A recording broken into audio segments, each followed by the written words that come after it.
Jai Ho everyone, my name is Ratnakar Suryamshi from Karnataka Academy. So I heartily welcome you all, especially our CTET aspirants, to this second session of the question paper analysis of 2021 January. ಅಂದರೆ ನಾವಿಲ್ಲಿ 2000 last ಕ್ಲಾಸಿಂದ ಅಂದರೆ previous session ಇಂದ ನಾವೇನ್ ಮಾಡ್ತಾ ಇದೀವಿ ಅಂದ್ರೆ 2021 ಜನವರಿಯಲ್ಲಿ ಆದಂತಹ ಸಿಟಿಇಟಿ ಕ್ವಶನ್ ಪೇಪರ್ ನ ಅನಲೈಸ್ ಮಾಡ್ತಾ ಇದೀವಿ. So especially we are analysing the social science paper ಅಂದ್ರೆ ಸಮಾಜ ವಿಜ್ಞಾನ ಪೇಪರ್ ಅನ್ನ ಪೇಪರ್ 2 ಅಲ್ಲಿರೋ ಸಮಾಜ ವಿಜ್ಞಾನ ಸಬ್ಜೆಕ್ಟ್ ಅನ್ನೇ ನಾವಿಲ್ಲಿ ಅನಲೈಸ್ ಮಾಡ್ತಾ ಇದೀವಿ. So already we have completed first 30 questions analysis. ಅಂದ್ರೆ in the last class, I mean in the previous class or session, we have already analyzed, I mean complete analysis we have done about the first 30 questions of the social science. ಸಮಾಜ ವಿಜ್ಞಾನದ ಮೊದಲ 30 ಪ್ರಶ್ನೆಗಳ complete ಆದ ಪೂರ್ತಿ ಆದಂತಹ ಸಂಪೂರ್ಣವಾದಂತಹ ವಿಶ್ಲೇಷಣೆಯನ್ನ ನಾವು ಈಗಾಗಲೇ ನಮ್ಮ ಹಿಂದಿನ ಕ್ಲಾಸ್ ನಲ್ಲಿ ಮಾಡಿದೀವಿ. And it was the most important class and I feel that it is the must watch class. So hope everyone will watch the previous sessions video in which we have solved or we have analyzed the first 30 questions of social science paper 2 of 2021 January CTET examinations. So link also will be given in our description box. And the description box nallu kuda ಏನ್ ಮಾಡಿರ್ತೀವಿ ಅಂದ್ರೆ ನಾವು link ಅನ್ನ ಮೊದಲ session ನಲ್ಲಿ ನಾವು 30 ಕ್ವಶನ್ಗಳ ಬಗ್ಗೆ ವಿಶ್ಲೇಷಣೆಯನ್ನ ಮಾಡಿದೀವಲ್ಲ, ಆ ವಿಡಿಯೋ ಅಂದ್ರೆ ಆ ಕ್ಲಾಸಿನ ಲಿಂಕ್ ಅನ್ನ ಡಿಸ್ಕ್ರಿಪ್ಷನ್ ಬಾಕ್ಸ್ ನಲ್ಲಿ ನೀಡಲಾಗಿದೆ. ಸೊ ಇದೊಂದು ಕಂಪಲ್ಸರಿ ನೋಡ್ಲೇಬೇಕಾದಂತ ಒಂದು ಕ್ಲಾಸ್ ಆಗಿದೆ. So every one must watch it to understand about the upcoming examination of CTET. ಅಂದ್ರೆ ಈಗ ಮುಂದಿನ ತಿಂಗಳು ಅಥವಾ ಜನವರಿಯಲ್ಲಿ ಬರಬೇಕಾದಂತ ಎಕ್ಸಾಮಿನೇಷನ್ ಅಂದ್ರೆ ನೀವು ಬರಿಬೇಕಾದಂತ ಎಕ್ಸಾಮಿನೇಷನ್ ಸಿಟಿಇಟಿ ಇದೆ. ಸೊ ಅದಕ್ಕೆ ಪ್ರಿಪರೇಷನ್ ಆಗಿ ನೀವು ಈಗಾಗಲೇ ನಾವು ಮಾಡಿರುವಂತ ವಿಡಿಯೋವನ್ನ ನೋಡಿದ್ರೆ it will 100% help you to crack CTET. So today it is the second session of the question paper analysis of 2021 January CTET examinations. So here the next 30 questions we will see. Already we have completed the first 30 questions analysis in the first session. So directly we will go to the 31, I mean the question number 61 in social science. So that is the question is ಅಂದ್ರೆ ಏನ್ question ಏನಿದೆ ಅನ್ನೋದನ್ನ ನಾವಿಲ್ಲಿ ನೋಡೋಣ. ಮೊದಲು ಗ್ರಾಮ panchayat is elected for a term of how many years in India. ಅಂದ್ರೆ ಗ್ರಾಮ ಪಂಚಾಯತಿಯ ಕಾಲಾವಧಿ ಎಷ್ಟು ವರ್ಷದ ಕಾಲಾವಧಿಗೆ ಒಂದು ಗ್ರಾಮ ಪಂಚಾಯತ್ಗೆ ಚುನಾವಣೆ ನಡೆಯುತ್ತೆ. ಅಂದ್ರೆ elections are held once in how many years for the ಗ್ರಾಮ ಪಂಚಾಯತ್. ಸೊ ಇಲ್ಲಿ ಎಲ್ಲರಿಗೂ ಗೊತ್ತಿರುವಂತೆ ಒಂದು ಕಾಮನ್ ಆದ ಆನ್ಸರ್ ಕೂಡ ಇದೆ. So the answer is 5 years. I mean Gram Panchayat is elected for the term of 5 years. How many years it is? 5 years. For the term of 5 years, Gram Panchayat is elected. Gram Panchayatiya ಕಾಲಾವಧಿ ಎಷ್ಟಂದ್ರೆ ಒಂದು ಚುನಾಯಿತ ಗ್ರಾಮ ಪಂಚಾಯಿತಿಯ ಕಾಲಾವಧಿ 5 ವರ್ಷವಾಗಿರುತ್ತೆ. So that's why the answer is 5. Then the next question. Question number 62. Here the question is, what is the designation of the person in charge of a police station? ಅಂದ್ರೆ ಒಂದು particular ಒಂದು police station ನ head ಯಾರಾಗಿರ್ತಾರೆ, incharge ಯಾರಾಗಿರ್ತಾರೆ ಅನ್ನೋ question ಇದೆ ಇಲ್ಲಿ. C police superintendent is it is also wrong. It is also wrong. We call it superintendent of police. We call, I mean SP is the head of police department of a district. So that's why SP ಅಂದ್ರೆ ಇಲ್ಲಿ police superintendent ಆಗೋದಕ್ಕೆ ಸಾಧ್ಯ ಇಲ್ಲ. ಇದೊಂದು ತಪ್ಪಾದ ಆಯ್ಕೆಯಾಗಿದೆ. The next one, officer on special duty, ಇದು ಕೂಡ ತಪ್ಪಾಗಿದೆ. ಅಂಡ್ ಹೋಮ್ ಇನ್ಸ್ಪೆಕ್ಟರ್, ಇದು ಕೂಡ ತಪ್ಪಾಗಿದೆ. So the answer is SHO. Answer is SHO. SHO ಅಂದ್ರೆ ಸ್ಟೇಷನ್ ಹೌಸ್ ಆಫೀಸರ್. ಅಂದ್ರೆ ಇದು ಸರಿಯಾದ ಉತ್ತರವಾಗಿದೆ. ಸ್ಟೇಷನ್ ಹೌಸ್ ಆಫೀಸರ್ ನಾವು ಏನಂತ ಕರಿತೀವಿ ಅಂದ್ರೆ ಅವರಿಗೆ ಸ್ಟೇಷನ್ ಹೌಸ್ ಆಫೀಸರ್ ಅಂತ ಕರಿತೀವಿ. In short term we call as SHO. Station House Officer is the head of a police station. ಒಂದು ಪೊಲೀಸ್ ಸ್ಟೇಷನ್ ನ ಇನ್ಚಾರ್ಜ್ ಯಾರಾಗಿರ್ತಾರೆ, ಹೆಡ್ ಯಾರಾಗಿರ್ತಾರೆ ಅಂದ್ರೆ ಅದು SHO, ಅದು station house officer. Then the next question is about the amendment brought about in 2005 to the Hindu Succession Act provided for which of the following. ಅಂದ್ರೆ 2005ರಲ್ಲಿ Hindu succession act, Hindu ಉತ್ತರಾಧಿಕಾರತ್ವದ ಅಧಿನಿಯಮ ಅಂತಾನೂ ಕೂಡ ಕರಿತೀವಿ ನಾವು, ಹಿಂದೂ ಉತ್ತರಾಧಿಕಾರತ್ವದ ಕಾಯ್ದೆ ಅಂತಾನೂ ಕೂಡ ಇದನ್ನ ನಾವು ಕರಿತೀವಿ ಕನ್ನಡದಲ್ಲಿ. So that's Y in English we call it as Hindu succession act. We call it as Hindu succession act. ಇದನ್ನ ಇಂಗ್ಲಿಷ್ ನಲ್ಲಿ ನಾವು ಹಿಂದೂ ಸಕ್ಸೆಷನ್ ಆಕ್ಟ್ ಅಂತ ಕರೀತೀವಿ. ಸಕ್ಸೆಷನ್ ಅಂದ್ರೆ ಉತ್ತರಾಧಿಕಾರಿ ಅಂತಾನೂ ಕೂಡ ಆಗುತ್ತೆ, ಉತ್ತರಾಧಿಕಾರದ ಅಧಿನಿಯಮ ಇದು. So this act provided for which of the following ಅಂದ್ರೆ ಈ ಕೆಳಗಿನ 4 ಆಯ್ಕೆಗಳಲ್ಲಿ ಯಾವುದನ್ನ ಈ ಹಿಂದೂ ಸಕ್ಸೆಷನ್ ಆಕ್ಟ್ ಅಮೆಂಡೆಡ್ ಇನ್ 2005 ನೀಡಿದೆ ಅನ್ನುವಂತ ಕ್ವಶನ್ ಇಲ್ಲಿ ಇದೆ. So we will C in detail about this. So we can see about this in detail. For example, why I am telling this, because it is the most expected in the upcoming examination of CTET also. So that's why here some important details can be given. Say Hindu Succession Act, it was brought or it was implemented in 1956. ಯಾವಾಗ Hindu succession act, Hindu ಉತ್ತರಾಧಿಕಾರ ಕಾಯ್ದೆ ಅಧಿನಿಯಮ ಭಾರತದಲ್ಲಿ ಯಾವಾಗ ಜಾರಿಗೆ ಬಂತು ಅಂದ್ರೆ ಅದು 1956ರಲ್ಲಿ. ಇನ್ 1956 Hindu Succession Act was implemented or came into force in India and it was amended in 2005. Amended ಅಂದ್ರೆ ತಿದ್ದುಪಡಿ, ಕನ್ನಡದಲ್ಲಿ ನಾವು ತಿದ್ದುಪಡಿ ಅಂತ ಕರಿತೀವಿ. ಸೊ ಈ ಹಿಂದೂ ಸಕ್ಸೆಷನ್ ಆಕ್ಟ್ 1956ರಲ್ಲಿ ಜಾರಿಗೆ ಬಂದ್ರೂ ಕೂಡ 2005ರಲ್ಲಿ ಇದರ ಏನಾಯ್ತಂದ್ರೆ ಇದಕ್ಕೆ ಅಮೆಂಡ್ಮೆಂಟ್ ಆಯ್ತು. ಅಮೆಂಡ್ಮೆಂಟ್ ಅಂದ್ರೆ ಇದನ್ನ ತಿದ್ದುಪಡಿ ಮಾಡಲಾಯ್ತು. So according to this one of these 4 options are given. ಅಂದ್ರೆ ಇದರಲ್ಲಿ 4 ಆಪ್ಷನ್ಗಳಿದಾವಲ್ಲ, ಇದರಲ್ಲಿ ಒಂದು ಈ 2005ರಲ್ಲಿ ಹಿಂದೂ ಸಕ್ಸೆಷನ್ ಆಕ್ಟ್ ಗೆ ಅಮೆಂಡ್ಮೆಂಟ್ ಮಾಡಿ ತಿದ್ದುಪಡಿ ಮಾಡಿ ಈ 4ರಲ್ಲಿರುವಂತ ಒಂದನ್ನ ಇದರಲ್ಲಿ ಆಡ್ ಮಾಡಲಾಯಿತು. ಈ ಆಕ್ಟ್ ನಲ್ಲಿ, ಹಿಂದೂ ಸಕ್ಸೆಷನ್ ಆಕ್ಟ್ ನಲ್ಲಿ ಅದನ್ನ ಸೇರ್ಪಡೆಗೊಳಿಸಲಾಯಿತು. ಅದು ಯಾವುದು ಅನ್ನೋದನ್ನ ನಾವಿಲ್ಲಿ ಕಂಡುಹಿಡಿಯಬೇಕಾಗಿದೆ. So first option is right of minority communities to open religious schools. ಅಂದ್ರೆ ನಮ್ಮ ಅಲ್ಪಸಂಖ್ಯಾತ ಕಮ್ಯುನಿಟಿಗಳಿಗೆ ಸ್ಕೂಲ್ಗಳನ್ನ ಓಪನ್ ಮಾಡೋದಕ್ಕೆ ಅಧಿಕಾರವನ್ನ ನೀಡಿತು ಅನ್ನೋ ಒಂದು ಆಪ್ಷನ್ ಇದೆ. ಇದು wrong. This is it won't come under the Hindu succession act, right? Why? Because you know that it comes under educational and cultural rights. We have 6 fundamental rights. ಅಂದ್ರೆ ಭಾರತದ ಸಂವಿಧಾನ ನಮಗೆ 6 ಮೂಲಭೂತ ಹಕ್ಕುಗಳನ್ನ ನೀಡಿದೆ ಹಾಗೂ 11 ಮೂಲಭೂತ ಕರ್ತವ್ಯಗಳನ್ನ ನೀಡಿದೆ. 11ನೇ ಕರ್ತವ್ಯ ನಿಮಗೂ ಗೊತ್ತಿದ್ದ ಹಾಗೆ the duty of the parents or the guardians to provide education, primary education to the children aged between 6 to 14. ಅಂದ್ರೆ 6ರಿಂದ 14 ವಯಸ್ಸಿನ ಒಳಗಿನ ಮಕ್ಕಳಿಗೆ ಎಜುಕೇಶನ್ ಅನ್ನ ಕಂಪಲ್ಸರಿ ಆಗಿ ಪಾಲಕರಾಗಿರ್ಬೋದು, ಪೋಷಕರಾಗಿರ್ಬೋದು ನೀಡಲೇಬೇಕು. ಇದು 11ನೇ ಮೂಲಭೂತ ಕರ್ತವ್ಯವಾಗಿದೆ, right? According to the RTE, right to education of 2009.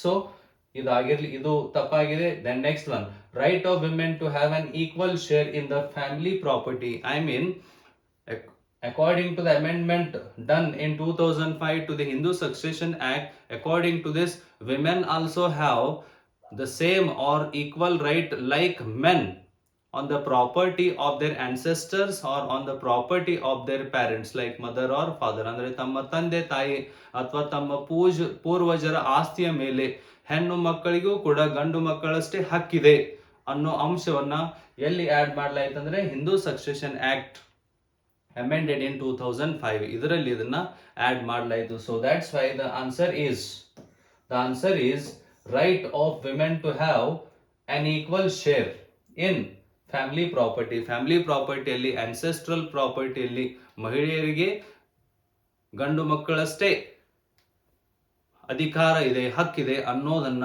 ಈ ಅಂಶವನ್ನ 2005ರಲ್ಲಿ ತಿದ್ದುಪಡಿ ಮಾಡೋದ್ರ ಮೂಲಕ ಹಿಂದೂ ಸಕ್ಸೆಷನ್ ಆಕ್ಟ್ ನಲ್ಲಿ ಇದನ್ನ ಸೇರ್ಪಡೆ ಮಾಡಲಾಯಿತು. So that's why the answer is right of women to have an equal share in family property. So this is the second option is the right answer.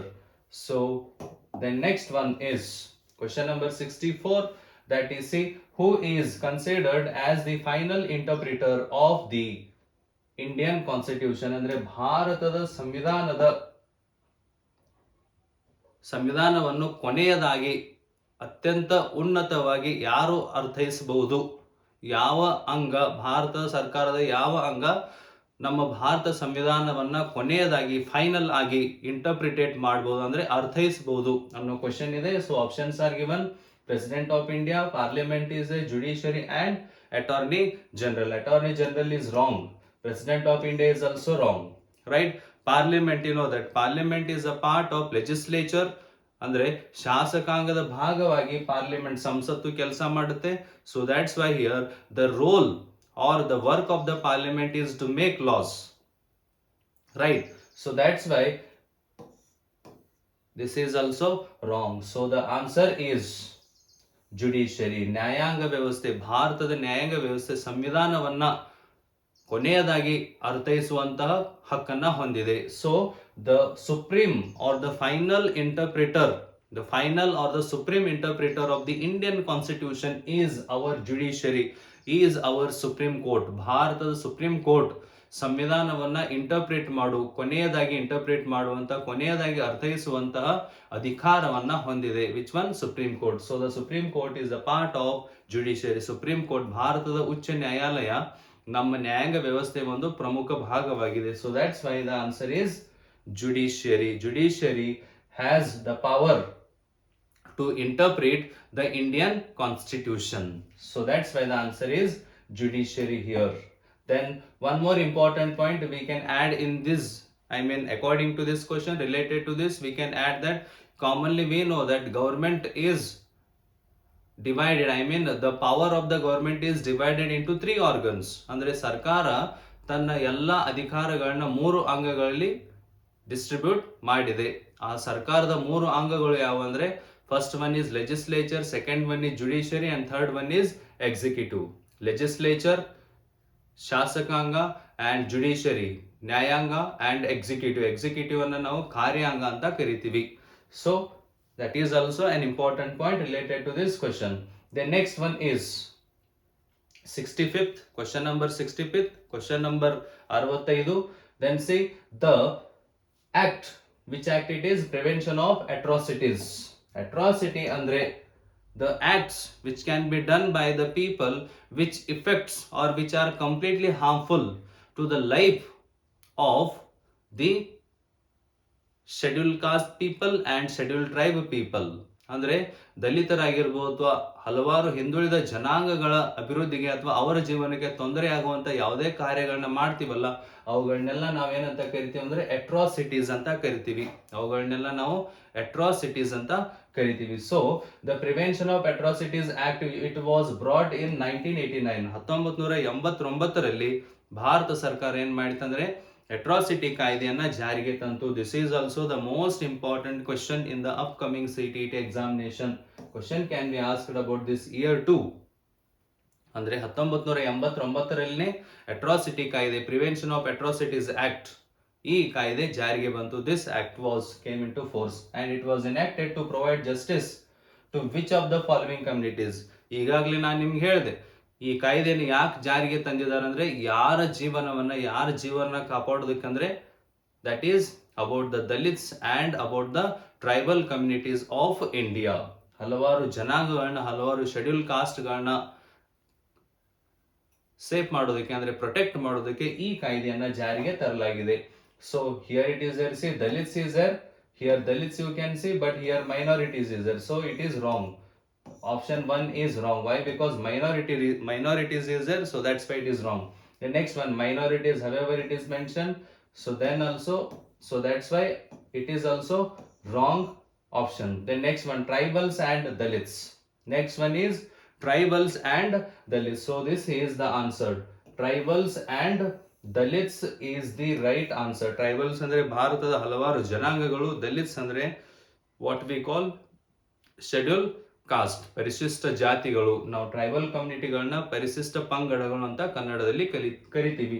So that's why option 3 is the right answer. To protect tribals and dalits only, government of India had enacted a law or an act called Prevention of Atrocities in 1989.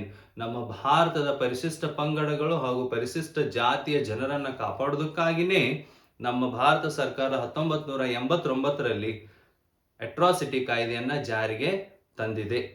So that's why the answer is tribal communities. Then the next question is political system having more than one level of government can be described. ಅಂದ್ರೆ ಸರ್ಕಾರದ ಒಂದು ವ್ಯವಸ್ಥೆ, ಆ ವ್ಯವಸ್ಥೆಯಲ್ಲಿ ಒಂದು ಹಂತಕ್ಕಿಂತ ಹೆಚ್ಚು ಹಂತದ ಸರ್ಕಾರಗಳಿದ್ರೆ ಆ ಸರ್ಕಾರವನ್ನ ನಾವು ಏನಂತ ಕರಿತೀವಿ? ಒಂದಕ್ಕಿಂತ ಹೆಚ್ಚಿನ ಲೆವೆಲ್ ನಲ್ಲಿರುವಂತ ಸರ್ಕಾರಗಳಿದ್ರೆ ಒಂದು ದೇಶದಲ್ಲಿ, ಒಂದು ಸರ್ಕಾರದ ವ್ಯವಸ್ಥೆಯಲ್ಲಿ, ಅಂತ ಸರ್ಕಾರದ ವ್ಯವಸ್ಥೆಯನ್ನ ನಾವು ಏನಂತ ಕರಿತೀವಿ ಅನ್ನೋ ಕ್ವಶನ್ ಇದೆ. So that's why here we will see the options. You know that secular means, just important point it is, what is secularism? See, secularism means separation of state from the religion. Separation of state from the religion. ಅಂದ್ರೆ ಸರ್ಕಾರವನ್ನ ಧರ್ಮದಿಂದ ದೂರವಿರಿಸೋದು, ಸರ್ಕಾರವನ್ನ ಧರ್ಮದಿಂದ ಬೇರ್ಪಡಿಸುವಂತ ಒಂದು ವ್ಯವಸ್ಥೆಯನ್ನ ನಾವು ಸೆಕ್ಯುಲಾರಿಸಂ ಅಂತ ಕರಿತೀವಿ. ಈವನ್ ಒನ್ ಮೋರ್ ಮೀನಿಂಗ್, ನಾವು ಇದಕ್ಕೆ ಇನ್ನೊಂದು ಅರ್ಥವನ್ನು ಕೂಡ ನೀಡಬಹುದು, ಇನ್ನೊಂದು ವ್ಯಾಖ್ಯಾನವನ್ನು ಕೂಡ ಇಲ್ಲಿ ನೀಡಬಹುದು. ಅದ್ಯಾವುದಂದ್ರೆ, secular state doesn't promote any religion as the official religion of that particular state. ಸರ್ಕಾರ ತನ್ನ ದೇಶ ಅಥವಾ ತನ್ನ ಒಂದು ರಾಜ್ಯದಲ್ಲಿ ಈ ಒಂದು ಪರ್ಟಿಕ್ಯುಲರ್ ರಿಲಿಜನ್ ಅನ್ನ ತನ್ನ ರಾಜ್ಯದ ಧರ್ಮ ಅಥವಾ ತನ್ನ ದೇಶದ ಧರ್ಮ ಅಂತ ಅದನ್ನ ಪ್ರಚುರಪಡಿಸೋದಿಲ್ಲ, ಅದನ್ನ ಅಭಿವೃದ್ಧಿ ಪಡಿಸೋದಿಲ್ಲ, ಹಾಗೂ ಅದನ್ನ ಪ್ರೊಟೆಕ್ಟ್ ಮಾಡೋದಿಲ್ಲ. ಅಂತ ವ್ಯವಸ್ಥೆಯನ್ನ ನಾವೇನಂತ ಕರಿತೀವಿ ಅಂದ್ರೆ ಸೆಕ್ಯುಲಾರ್ ಅಂತ ಕರಿತೀವಿ. ಫಾರ್ ಎಕ್ಸಾಂಪಲ್, ಇದನ್ನ ನಾವು ಕನ್ನಡದಲ್ಲಿ ಜಾತ್ಯತೀತ ವ್ಯವಸ್ಥೆ ಅಂತಾನು ಕೂಡ ಕರಿತೀವಿ. ಸೆಕ್ಯುಲಾರ್ ಅಂದ್ರೆ ಜಾತ್ಯತೀತತೆ. So just example also we can take India is an example of secular country. Bharat ಜಾತ್ಯತೀತ ರಾಷ್ಟ್ರವಾಗಿದೆ. India is a secular country. ನಮ್ಮ ಭಾರತ ಸೆಕ್ಯುಲರ್ ಕಂಟ್ರಿ ಆಗಿದೆ, right? Then even one more important point about secularity, making 42nd amendment to the Indian Constitution. ಭಾರತದ ಸಂವಿಧಾನಕ್ಕೆ 42ನೇ ತಿದ್ದುಪಡಿಯ ಮೂಲಕ ಈ ಜಾತ್ಯತೀತತೆ, ಸೆಕ್ಯುಲಾರಿಸಂ ಅಥವಾ ಸೆಕ್ಯುಲರ್ ಅನ್ನೋ ಪದವನ್ನ ನಮ್ಮ ಕಾನ್ಸ್ಟಿಟ್ಯೂಷನ್ ಪ್ರಿಯಾಂಬಲ್ ನಲ್ಲಿ ಸೇರಿಸಲಾಗಿದೆ. ಈ ಸೆಕ್ಯುಲರ್ ಜಾತ್ಯತೀತತೆ ಅನ್ನೋ ಪದವನ್ನ ನಮ್ಮ ಭಾರತ ಸಂವಿಧಾನಕ್ಕೆ 42ನೇ ತಿದ್ದುಪಡಿಯನ್ನ ಮಾಡೋದ್ರ ಮೂಲಕ ಈ ಪದವನ್ನು, ಈ ಜಾತ್ಯತೀತ ಪದವನ್ನು, ಸೆಕ್ಯುಲರ್ ಪದವನ್ನು ನಮ್ಮ ಸಂವಿಧಾನದ ಪೀಠಿಕೆಯಲ್ಲಿ ಪ್ರಿಯಾಂಬಲ್ ನಲ್ಲಿ ಸೇರ್ಪಡೆಗೊಳಿಸಲಾಗಿದೆ. And the same 42nd amendment of the Indian Constitution is known as the mini constitution of India. ಅಂದ್ರೆ ಭಾರತ ಸಂವಿಧಾನಕ್ಕೆ ಆಗಿರುವಂತ 42ನೇ ತಿದ್ದುಪಡಿಯನ್ನು ನಾವು ಒಂದು ಮಿನಿ ಕಾನ್ಸ್ಟಿಟ್ಯೂಷನ್, ಮಿನಿ ಸಂವಿಧಾನ ಅಂತಾನೂ ಕೂಡ ಕರಿತೀವಿ. ಅದರ ಪ್ರಕಾರನೇ ಈ ಸೆಕ್ಯುಲರ್ ವರ್ಡ್ ಅನ್ನ ನಮ್ಮ ಸಂವಿಧಾನದ ಪ್ರಿಯಾಂಬಲ್ ನಲ್ಲಿ, ಪೀಠಿಕೆಯಲ್ಲಿ ಸೇರ್ಪಡೆಗೊಳಿಸಿದೀವಿ, ಆಡ್ ಮಾಡಲಾಗಿದೆ. ದೆನ್ ಲಿಬರಲ್ ಅಂದ್ರೆ ನಿಮಗೂ ಗೊತ್ತಿದೆ, ಉದಾರೀಕರಣ ಅಥವಾ ಉದಾರತೆ ಅಂತ ನಾವಿಲ್ಲಿ ಕರಿತೀವಿ. So that's why it is also wrong, and it is also wrong here. Why? Because here what is having more than one level of government is there, a system where more than one level of government existing, that what is called to that system. So Republican ಅಂತೂ ಇದು ಆಗಿರೋದಕ್ಕೆ ಸಾಧ್ಯ ಇಲ್ಲ. ಯಾಕೆ Republican ಆಗಿರೋದಕ್ಕೆ ಸಾಧ್ಯ ಇಲ್ಲ ಅಂದ್ರೆ, Republican ಅಂದ್ರೆ ನಮಗೂ ಗೊತ್ತಿದೆ ಏನಂತ ಕರಿತೀವಿ, ಗಣರಾಜ್ಯ ಅಂತ ಕರಿತೀವಿ. Unity of States, that is called as republican. So that's why it is also wrong. So that's why the answer is federal. Which one? Federal government means, or federalism means, a state or a country in which more than one level of the government exists. That is what we call federal. ಇದನ್ನ ಕನ್ನಡದಲ್ಲಿ ಸಂಯುಕ್ತ ಸರ್ಕಾರ ಪದ್ಧತಿ ಅಂತಾನೂ ಕೂಡ ನಾವು ಕರಿತೀವಿ. ಒಂದು ದೇಶದ ಸರ್ಕಾರದ ವ್ಯವಸ್ಥೆಯಲ್ಲಿ ಒಂದಕ್ಕಿಂತ ಹೆಚ್ಚಿನ ಹಂತದ, ಹೆಚ್ಚಿನ ಲೆವೆಲ್ನ ಸರ್ಕಾರಗಳಿದ್ರೆ ಅದನ್ನ ನಾವು ಫೆಡರಲ್ ಗವರ್ಮೆಂಟ್ ಅಥವಾ ಫೆಡರಲ್ ಸಿಸ್ಟಮ್ ಅಂತ ಕರಿತೀವಿ. India is also the best example for federal system. ಅಂದ್ರೆ ಭಾರತವು ಸಂವಿಧಾನ ವ್ಯವಸ್ಥೆ, ನಮ್ಮ ಸಂಯುಕ್ತ ಸರ್ಕಾರದ ಪದ್ಧತಿಗೆ ಒಂದು ಪ್ರಮುಖ ಉದಾಹರಣೆಯಾಗಿದೆ. ಯಾಕಂದ್ರೆ ಭಾರತದಲ್ಲಿ ನಾವು 3 ಹಂತದ ಸರ್ಕಾರಗಳನ್ನ ನಾವು ಕಾಣಬಹುದು. Those are, first one is union government, and second one is state, and third one is local government. ಮೂರನೇದನ್ನ ಏನಂತ ಕರಿತೀವಿ, ಸ್ಥಳೀಯ ಸರ್ಕಾರ ಅಂತ ಕರಿತೀವಿ, local government. So local government further divided into two, urban local government and rural local government. ಅಂದ್ರೆ ಗ್ರಾಮೀಣ ಸರ್ಕಾರ ಹಾಗೂ ಅರ್ಬನ್ ಅಂದ್ರೆ ನಗರ ಸರ್ಕಾರ ಅಂತ, ನಗರ ಸ್ಥಳೀಯ ಸರ್ಕಾರಗಳಂತ ಎರಡು ಪ್ರಕಾರಗಳಲ್ಲಿ ನಾವು ಇದನ್ನ ಡಿವೈಡ್ ಮಾಡಬಹುದು. So India has 3 levels of government. Our country, ಭಾರತವು 3 ಹಂತದ ಸರ್ಕಾರಗಳನ್ನ ಹೊಂದಿದೆ. ಅವು ಯಾವ್ಯಾವ ಅಂದ್ರೆ ಕೇಂದ್ರ ಸರ್ಕಾರ, ರಾಜ್ಯ ಸರ್ಕಾರ ಹಾಗೂ ರೂರಲ್ ಗವರ್ಮೆಂಟ್, ಸ್ಥಳೀಯ ಸರ್ಕಾರ ಅಂತ ನಾವು ಇದನ್ನ ಕರೀತೀವಿ. So that's why the answer is federal system. So it is the answer for the question number 66. Then next one. Next, now we will take the another question, that is question number 67. Which of the following policies promotes social justice? ಅಂದ್ರೆ ಸಾಮಾಜಿಕ ನ್ಯಾಯವನ್ನ ಈ ಎರಡು ಹೇಳಿಕೆಗಳಲ್ಲಿ, ಎರಡು ಆಪ್ಷನ್ಗಳಲ್ಲಿ ಯಾವ ಒಂದು option ಅಥವಾ ಎರಡು ಸಾಮಾಜಿಕ ನ್ಯಾಯವನ್ನ ನೀಡುತ್ತವೆ ಅನ್ನೋದ್ರ ಬಗ್ಗೆ ನಾವಿಲ್ಲಿ ತಿಳ್ಕೊಳ್ಬೇಕಾಗಿದೆ. So just I would like to read for you. First option A, reservation of seats in government employment for listed Dalit candidates. ಅಂದ್ರೆ ಇದನ್ನ ನಾವು ಏನಂತ ಕರಿತೀವಿ, ರಿಸರ್ವೇಶನ್ ಪಾಲಿಸಿ ಅಂತಾನು ಕೂಡ ಇಲ್ಲಿ ನಾವು ಕರಿತೀವಿ. ರಿಸರ್ವೇಶನ್ ಅಂದ್ರೆ ಸರ್ಕಾರದ ಹಲವಾರು ಹುದ್ದೆಗಳಲ್ಲಿ ದಲಿತರಿಗೆ ಏನ್ ಮಾಡಲಾಗಿದೆ, ರಿಸರ್ವೇಶನ್ ಅನ್ನ ನೀಡಲಾಗಿದೆ. So this is the first statement or option. The next one, enacting minimum wages act. ಅಂದ್ರೆ ಕನಿಷ್ಠ ವೇತನ ಕಾಯ್ದೆಯನ್ನ ಸರ್ಕಾರ ಜಾರಿಗೆ ತಂದಿದೆ. ಇದು ಕೂಡ ಹೆಲ್ಪ್ ಆಗುತ್ತೋ ಇಲ್ಲೋ ಅನ್ನೋದನ್ನ ನಾವು ತಿಳ್ಕೊಳ್ಬೇಕು. First one about reservation seats in the employment opportunities for the listed Dalits are the Dalit candidates. It is also to promote social justice. ಸಾಮಾಜಿಕ ನ್ಯಾಯವನ್ನು ಒದಗಿಸುವುದಕ್ಕೆ ಸರ್ಕಾರ ರಿಸರ್ವೇಶನ್ ಸಿಸ್ಟಮ್ ಅನ್ನ ಜಾರಿಗೆ ತಂದಿದೆ. ಸೊ ಇದು ಕರೆಕ್ಟ್ ಆಗಿದೆ. And second one also is right only. Enacting minimum wages act. ಅಂದ್ರೆ ಸರ್ಕಾರ ಕನಿಷ್ಠ ಕೂಲಿ ಕಾಯ್ದೆಯನ್ನು ಕೂಡ ಏನ್ ಮಾಡಲಾಗಿದೆ ಅಂದ್ರೆ ಜಾರಿಗೆ ತಂದಿದೆ. ಸೊ ಅದಕ್ಕಾಗಿ ಇಲ್ಲಿ ಆನ್ಸರ್ ಯಾವ್ದಾಗಿದೆ ಅಂದ್ರೆ ಅದು both A and B. So this is the answer. Both A and B is the right here. The answer is both A and B. This one. Option third is the right answer. Both A and B ಎರಡೂ ಕೂಡ ನಮ್ಮ ಭಾರತದಲ್ಲಿ ಸಾಮಾಜಿಕ ನ್ಯಾಯವನ್ನು ಒದಗಿಸುವುದಕ್ಕಾಗಿನೇ ಈ ಕಾಯ್ದೆಗಳನ್ನ ಜಾರಿಗೆ ತರಲಾಗಿದೆ, ಈ ವ್ಯವಸ್ಥೆಗಳನ್ನ ಜಾರಿಗೆ ತರಲಾಗಿದೆ. So that's why option 3, both A and B is the right answer. The next one, in a discussion on architecture of New Delhi, a teacher should focus on discussing. ಅಂದ್ರೆ ಇದು ಪೆಡಗಾಜಿಕಲ್ ಇಶ್ಯೂಸ್ ಮೇಲೆ ಈ question ಅನ್ನ ಕೇಳಲಾಗಿದೆ. So ಅದರ ಬಗ್ಗೆ ನಾವು ತಿಳ್ಕೊಳ್ಳೋಣ. In a discussion on architecture of New Delhi, ಅಂದ್ರೆ ನ್ಯೂ ದಿಲ್ಲಿಯ ಆರ್ಕಿಟೆಕ್ಚರ್ ಬಗ್ಗೆ, ವಾಸ್ತುಶಿಲ್ಪದ ಬಗ್ಗೆ ಚರ್ಚೆ ಮಾಡುವಾಗ ಕ್ಲಾಸ್ ನಲ್ಲಿ ಟೀಚರ್ ಶುಡ್ ಫೋಕಸ್ ಆನ್ ಅಂದ್ರೆ ಶಿಕ್ಷಕ ಯಾವ ಅಂಶದ ಮೇಲೆ ಹೆಚ್ಚಿನ ಗಮನವನ್ನ ಅಥವಾ ಯಾವ ಅಂಶದ ಮೇಲೆ ಹೆಚ್ಚಿನ ಬೆಳಕನ್ನ ಚೆಲ್ಲಬೇಕು ಅನ್ನೋದು ಇಲ್ಲಿ ಕ್ವಶನ್ ಆಗಿದೆ. So option 1, how tourist look at the buildings. ಅಂದ್ರೆ ಪ್ರವಾಸಿಗರು ಆ ಮಾನ್ಯುಮೆಂಟ್ ಅಥವಾ ಆ ಬಿಲ್ಡಿಂಗ್ ಗಳನ್ನ, ಆ ಕಟ್ಟಡಗಳನ್ನ ಯಾವ ತರ ನೋಡ್ತಾರೆ ಅನ್ನೋದಾಗಿದೆ. This is obviously it is wrong only, right? Teacher should not focus on this matter. Then next one, how to view the buildings from a distance. ದೂರದಿಂದ ಬಿಲ್ಡಿಂಗ್ ಗಳು ಯಾವ ತರ ಕಾಣ್ತವೆ, ಯಾವ ತರ ಅವುಗಳನ್ನ ನೋಡ್ಬೇಕು ಅನ್ನೋದು ಸೆಕೆಂಡ್ ಆಪ್ಷನ್ ಆಗಿದೆ. ಇದು ಕೂಡ ತಪ್ಪಾಗಿದೆ. ಇದರ ಮೇಲೆ ಶಿಕ್ಷಕ ಫೋಕಸ್ ಮಾಡೋದಿಲ್ಲ, ಇದರ ಮೇಲೆ ಹೆಚ್ಚಿನ ಕಾನ್ಸಂಟ್ರೇಷನ್ ನೀಡೋದಿಲ್ಲ.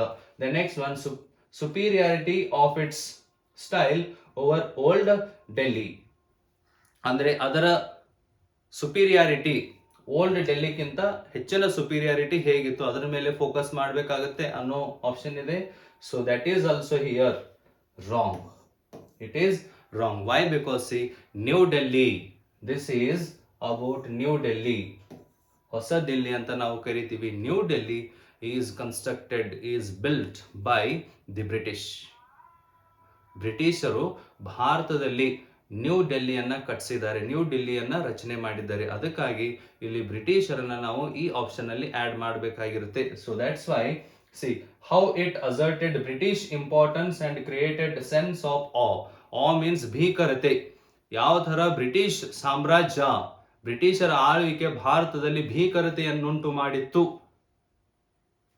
ಅದನ್ನ ನಾವು ಈ ಆರ್ಕಿಟೆಕ್ಚರ್ ಅಂದ್ರೆ ನ್ಯೂ ದೆಹಲಿಯಲ್ಲಿರುವಂತಹ ಹಲವಾರು ಬಿಲ್ಡಿಂಗ್ಗಳ ಮೂಲಕ, ಹಲವಾರು ವಾಸ್ತುಶಿಲ್ಪದ ಕಟ್ಟಡಗಳ ಮೂಲಕ ತಿಳ್ಕೊಳ್ಬಹುದು ಅನ್ನೋ ಆಪ್ಷನ್ ಇದೆ. So that's why this is the right answer. How it asserted ಅಂದ್ರೆ ಇದು ಯಾವ ತರ ಬ್ರಿಟಿಷರ ಇಂಪಾರ್ಟೆನ್ಸ್ ಅನ್ನ ಭಾರತೀಯರಲ್ಲಿ ಮೂಡಿಸ್ತಾ ಇತ್ತು ಹಾಗೂ ಯಾವ ತರದ ಭೀಕರತೆಯನ್ನು ಉಂಟು ಮಾಡಿತ್ತು ಬ್ರಿಟಿಷರ ಆಳ್ವಿಕೆ ಅನ್ನೋ ಆಪ್ಷನ್ ಇದೆ. So that's why this is the right option for the question number 68. The next one, the question number 69. Question number 69 ಅನ್ನ ನಾವಿಲ್ಲಿ ನೋಡೋಣ. So the question is, teaching of history must be done with the focused objective of. ಇತಿಹಾಸವನ್ನ ಹೇಳುವಾಗ ಯಾವ ಉದ್ದೇಶ ಆಧಾರಿತವಾಗಿ ನಾವು ಬೋಧನೆಯನ್ನ ಮಾಡಬೇಕು ಇತಿಹಾಸವನ್ನ ಬೋಧನೆ ಮಾಡುವಾಗ? So option 1, transmitting what happen in the past ಅಂದ್ರೆ ಇತಿಹಾಸದಲ್ಲಿ ಏನೇನಾಯ್ತು, ಯಾವ ಘಟನೆಗಳಾದವು ಅದನ್ನ ವಿದ್ಯಾರ್ಥಿಗಳಿಗೆ ಟ್ರಾನ್ಸ್ಫಾರ್ಮ್ ಮಾಡೋದು ಇದೊಂದು ಆಪ್ಷನ್ ಆಗಿದೆ. So it is wrong, because being a teacher only it is not only the role of teacher just to transfer the knowledge of past to the students. So that's why it is wrong. The next one, memorizing how it happened in the past. ಅದರ ಬಗ್ಗೆ ಇತಿಹಾಸದಲ್ಲಿ ಘಟನೆಗಳು ಹೇಗೆ ಆದವು ಅನ್ನೋದನ್ನ ಸ್ಮರಣೆ ಮಾಡೋದು ಅನ್ನೋದನ್ನ ಅವುಗಳನ್ನ ಸ್ಮರಿಸುವುದಾಗಿದೆ. ಸೊ ದ್ಯಾಟ್ಸ್ ವೈ ಕೇವಲ ಸ್ಮರಿಸೋದಷ್ಟೇ ಶಿಕ್ಷಕನ ಕರ್ತವ್ಯ ಅಲ್ಲ. So that's why it is wrong. The next one, identifying issues which are relevant in the present ಅಂದ್ರೆ ಇತಿಹಾಸದಲ್ಲಿ ಆದ ಘಟನೆಗಳು ನಮ್ಮ ಪ್ರೆಸೆಂಟ್ ವರ್ತಮಾನ ಜೀವನಕ್ಕೆ ಯಾವ ತರದ ಲಿಂಕ್ ಅನ್ನ ಹೊಂದಿದವೆ, ಅವು ಯಾವ ತರ ಪ್ರಸ್ತುತವಾಗಿವೆ ಅನ್ನೋದನ್ನ ಶಿಕ್ಷಕ ಒತ್ತಿ ವಿದ್ಯಾರ್ಥಿಗಳಿಗೆ ಹೇಳಬೇಕು ಇತಿಹಾಸವನ್ನ ಬೋಧನೆ ಮಾಡುವಾಗ. ಇದು ಒಂದು ಇತಿಹಾಸ ಬೋಧನೆಯ ಪ್ರಮುಖ ಉದ್ದೇಶವಾಗಿದೆ. So that's why the answer is identifying issues which are relevant in the present. ಇನ್ನೊಂದು ಆಪ್ಷನ್ ಇದೆ, ಅದನ್ನು ಕೂಡ ನೋಡೋಣ ನಾವು. Developing performing abilities of the learners, ಇದು ಕೂಡ ತಪ್ಪಾಗಿದೆ.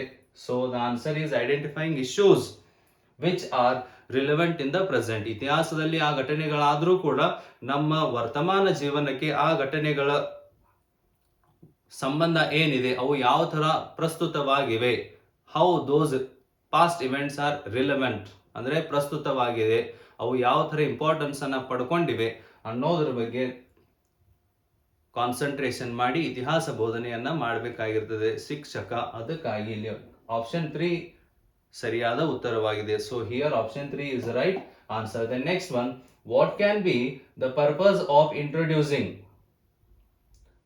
Current affairs in social science classroom ಅಂದ್ರೆ ಪ್ರಸ್ತುತ ಘಟನೆಗಳು, ಪ್ರಚಲಿತ ಘಟನೆಗಳನ್ನ ಸೋಷಿಯಲ್ ಸೈನ್ಸ್ ಕ್ಲಾಸ್ ರೂಮ್ ನಲ್ಲಿ ಯಾಕೆ ಹೇಳಬೇಕು, ಇದರ ಮಹತ್ವ ಏನು ಅನ್ನೋ ಕ್ವಶನ್ ಇದೆ. So 4 options are given.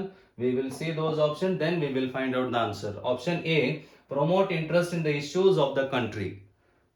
ಭಾರತದಲ್ಲಿ ಪ್ರಚಲಿತ ಯಾವ್ಯಾವ ವಿಷಯಗಳು ಚರ್ಚೆಯಲ್ಲಿವೆ ಅವುಗಳ ಬಗ್ಗೆ ವಿದ್ಯಾರ್ಥಿಗಳಿಗೆ ಇಂಟ್ರೆಸ್ಟ್ ಅನ್ನ ಮೂಡಿಸೋದು, ಆಸಕ್ತಿಯನ್ನ ಮೂಡಿಸೋದಾಗಿದೆ. Second one, develop skills of analysis and critical evaluation ಅಂದ್ರೆ ಆ ಘಟನೆಗಳನ್ನಾಗಿರ್ಬೋದು ಅಥವಾ ನಮ್ಮ ಪ್ರಚಲಿತ ಘಟನೆಗಳ ಬಗ್ಗೆ ವಿದ್ಯಾರ್ಥಿಗಳಲ್ಲಿ ವಿಶ್ಲೇಷಣಾತ್ಮಕ ಮನೋಭಾವನೆಯನ್ನ ಬೆಳೆಸೋದು ಅಥವಾ ಅವುಗಳನ್ನ ಹೇಗೆ ಮೌಲ್ಯಮಾಪನ ಮಾಡಬೇಕು ಅನ್ನೋ ಕ್ಯಾರೆಕ್ಟರ್ ಅನ್ನ, ಎಬಿಲಿಟಿಯನ್ನ ವಿದ್ಯಾರ್ಥಿಗಳಲ್ಲಿ ಬೆಳೆಸೋದಾಗಿದೆ. Third one, build interest in the subject by providing sensational news. ಇದು ತಪ್ಪಾಗಿದೆ, ಈ ಆಪ್ಷನ್ ತಪ್ಪಾಗಿದೆ here. Because providing knowledge about the current affairs in the social science classroom ಅಂದ್ರೆ ಪ್ರಚಲಿತ ಘಟನೆಗಳ ಬಗ್ಗೆ ವಿದ್ಯಾರ್ಥಿಗಳಿಗೆ ಮಾಹಿತಿಯನ್ನ ನೀಡೋದ್ರ ಮೂಲಕ ನಾವು ಯಾವುದೇ ಇಂಟ್ರೆಸ್ಟ್ ಅನ್ನ ಸೋಷಿಯಲ್ ಸೈನ್ಸ್ ಬಗ್ಗೆ ಬ್ರೇಕಿಂಗ್ ನ್ಯೂಸ್ ಗಳನ್ನ ಕೊಟ್ಟು ಬಿಲ್ಡ್ ಮಾಡೋದಿಲ್ಲ. ಅದಕ್ಕಾಗಿ ಇದು ತಪ್ಪಾಗಿದೆ. And next one, help the learner relate school learning to life outside of school ಅಂದ್ರೆ ವರ್ಗ ಕೋಣೆಯಲ್ಲಿ ಕಲಿತದ್ದು ನಿಜ ಜೀವನದಲ್ಲಿ ವರ್ಗ ಕೋಣೆ ಹೊರಗಡೆನೂ ಕೂಡ ಬಳಕೆಯಾಗಬೇಕು ಅನ್ನೋದು ಕೂಡ ಸೋಷಿಯಲ್ ಸೈನ್ಸ್ ನ ಒಂದು ಪ್ರಮುಖ ಉದ್ದೇಶವಾಗಿದೆ. So that's Y here this option A is also right, option B is also right, and option D is also right. So that's why here we can find A, B, D option. So where it is A, B, D here. Option 2 is the right answer. A, B, D is the right answer. Only C is the wrong option here. So that's why option 2, A, B, D are true. So this is the right answer. The next one, question number 71, that is the objective of discussing equality in a social science classroom is to ಅಂದ್ರೆ ಸಮಾನತೆಯ ಬಗ್ಗೆ social science ಸಮಾಜ ವಿಜ್ಞಾನದ ವರ್ಗ ಕೋಣೆಯಲ್ಲಿ ಹೇಳುವಾಗ ಪ್ರಮುಖ ಉದ್ದೇಶ ಏನಾಗಿರಬೇಕು ಅಂದ್ರೆ first one address issues of dignity with the learner. Second one, option B, sensitize learners towards respecting everyone. ಅಂದ್ರೆ ವಿದ್ಯಾರ್ಥಿಗಳು ಎಲ್ಲರನ್ನೂ ಕೂಡ ಗೌರವಿಸುವಂತಹ ಮನೋಭಾವನೆಯನ್ನ ಬೆಳೆಸಬೇಕು ಅನ್ನೋ ಆಪ್ಷನ್ ಇದೆ. Third one, build upon values enshrined in the constitution. ಸಂವಿಧಾನದಲ್ಲಿ ಇರುವಂತಹ ಹಲವಾರು ಮೌಲ್ಯಗಳನ್ನ ವಿದ್ಯಾರ್ಥಿಗಳಲ್ಲಿ ನಾವು ಬೆಳೆಸಬೇಕಾಗಿರುತ್ತೆ ಅನ್ನೋ ಆಪ್ಷನ್ ಇದೆ.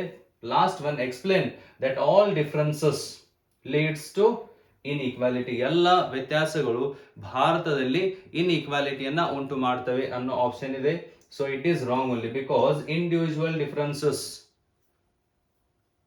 Do not lead to inequality. ವೈಯಕ್ತಿಕ ಭಿನ್ನತೆಗಳು ಅಂತ ನಾವು ಕರಿತೀವಿ, ಅವುಗಳು ಸಮಾಜದಲ್ಲಿ ಅಸಮಾನತೆಯನ್ನ ಉಂಟು ಮಾಡೋದಿಲ್ಲ. So that's why it is a wrong option. Then it is also correct, address issues of dignity with the learners. Then B is also correct, sensitize learners towards the respecting everyone. And C, build upon values enshrined in the constitution. So these A, B, C are the right options. So here the answer, option 1 is the right answer. A, B, C are true. A, B, C are true and A is false. Then next one, 72ನೇ ಪ್ರಶ್ನೆಯನ್ನ ನಾವಿಲ್ಲಿ ನೋಡ್ತಾ ಇದೀವಿ ಈಗ. So in order 72ನೇ question ಪ್ರಶ್ನೆ ಹೀಗಿದೆ: in order to address the diversity that exists in the class and in society, a social science teacher needs to, ಅಂದ್ರೆ ಎಲ್ಲ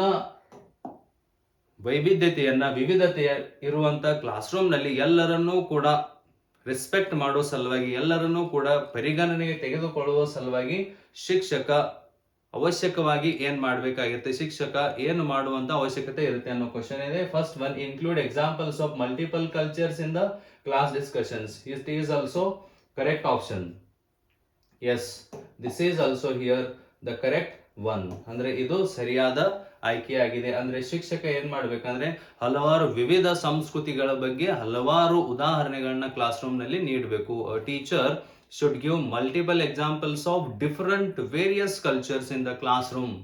And then second one, take up only examples that are relevant to the majority. It is wrong. ಅಂದ್ರೆ majority ಕಮ್ಯುನಿಟಿಗೆ ಸಂಬಂಧಪಟ್ಟಂತೆ ಇರುವಂತಹ example ಗಳನ್ನ ಮಾತ್ರ ಹೇಳಬೇಕು ಅನ್ನೋ option ಇದೆ, ಇದು ತಪ್ಪು.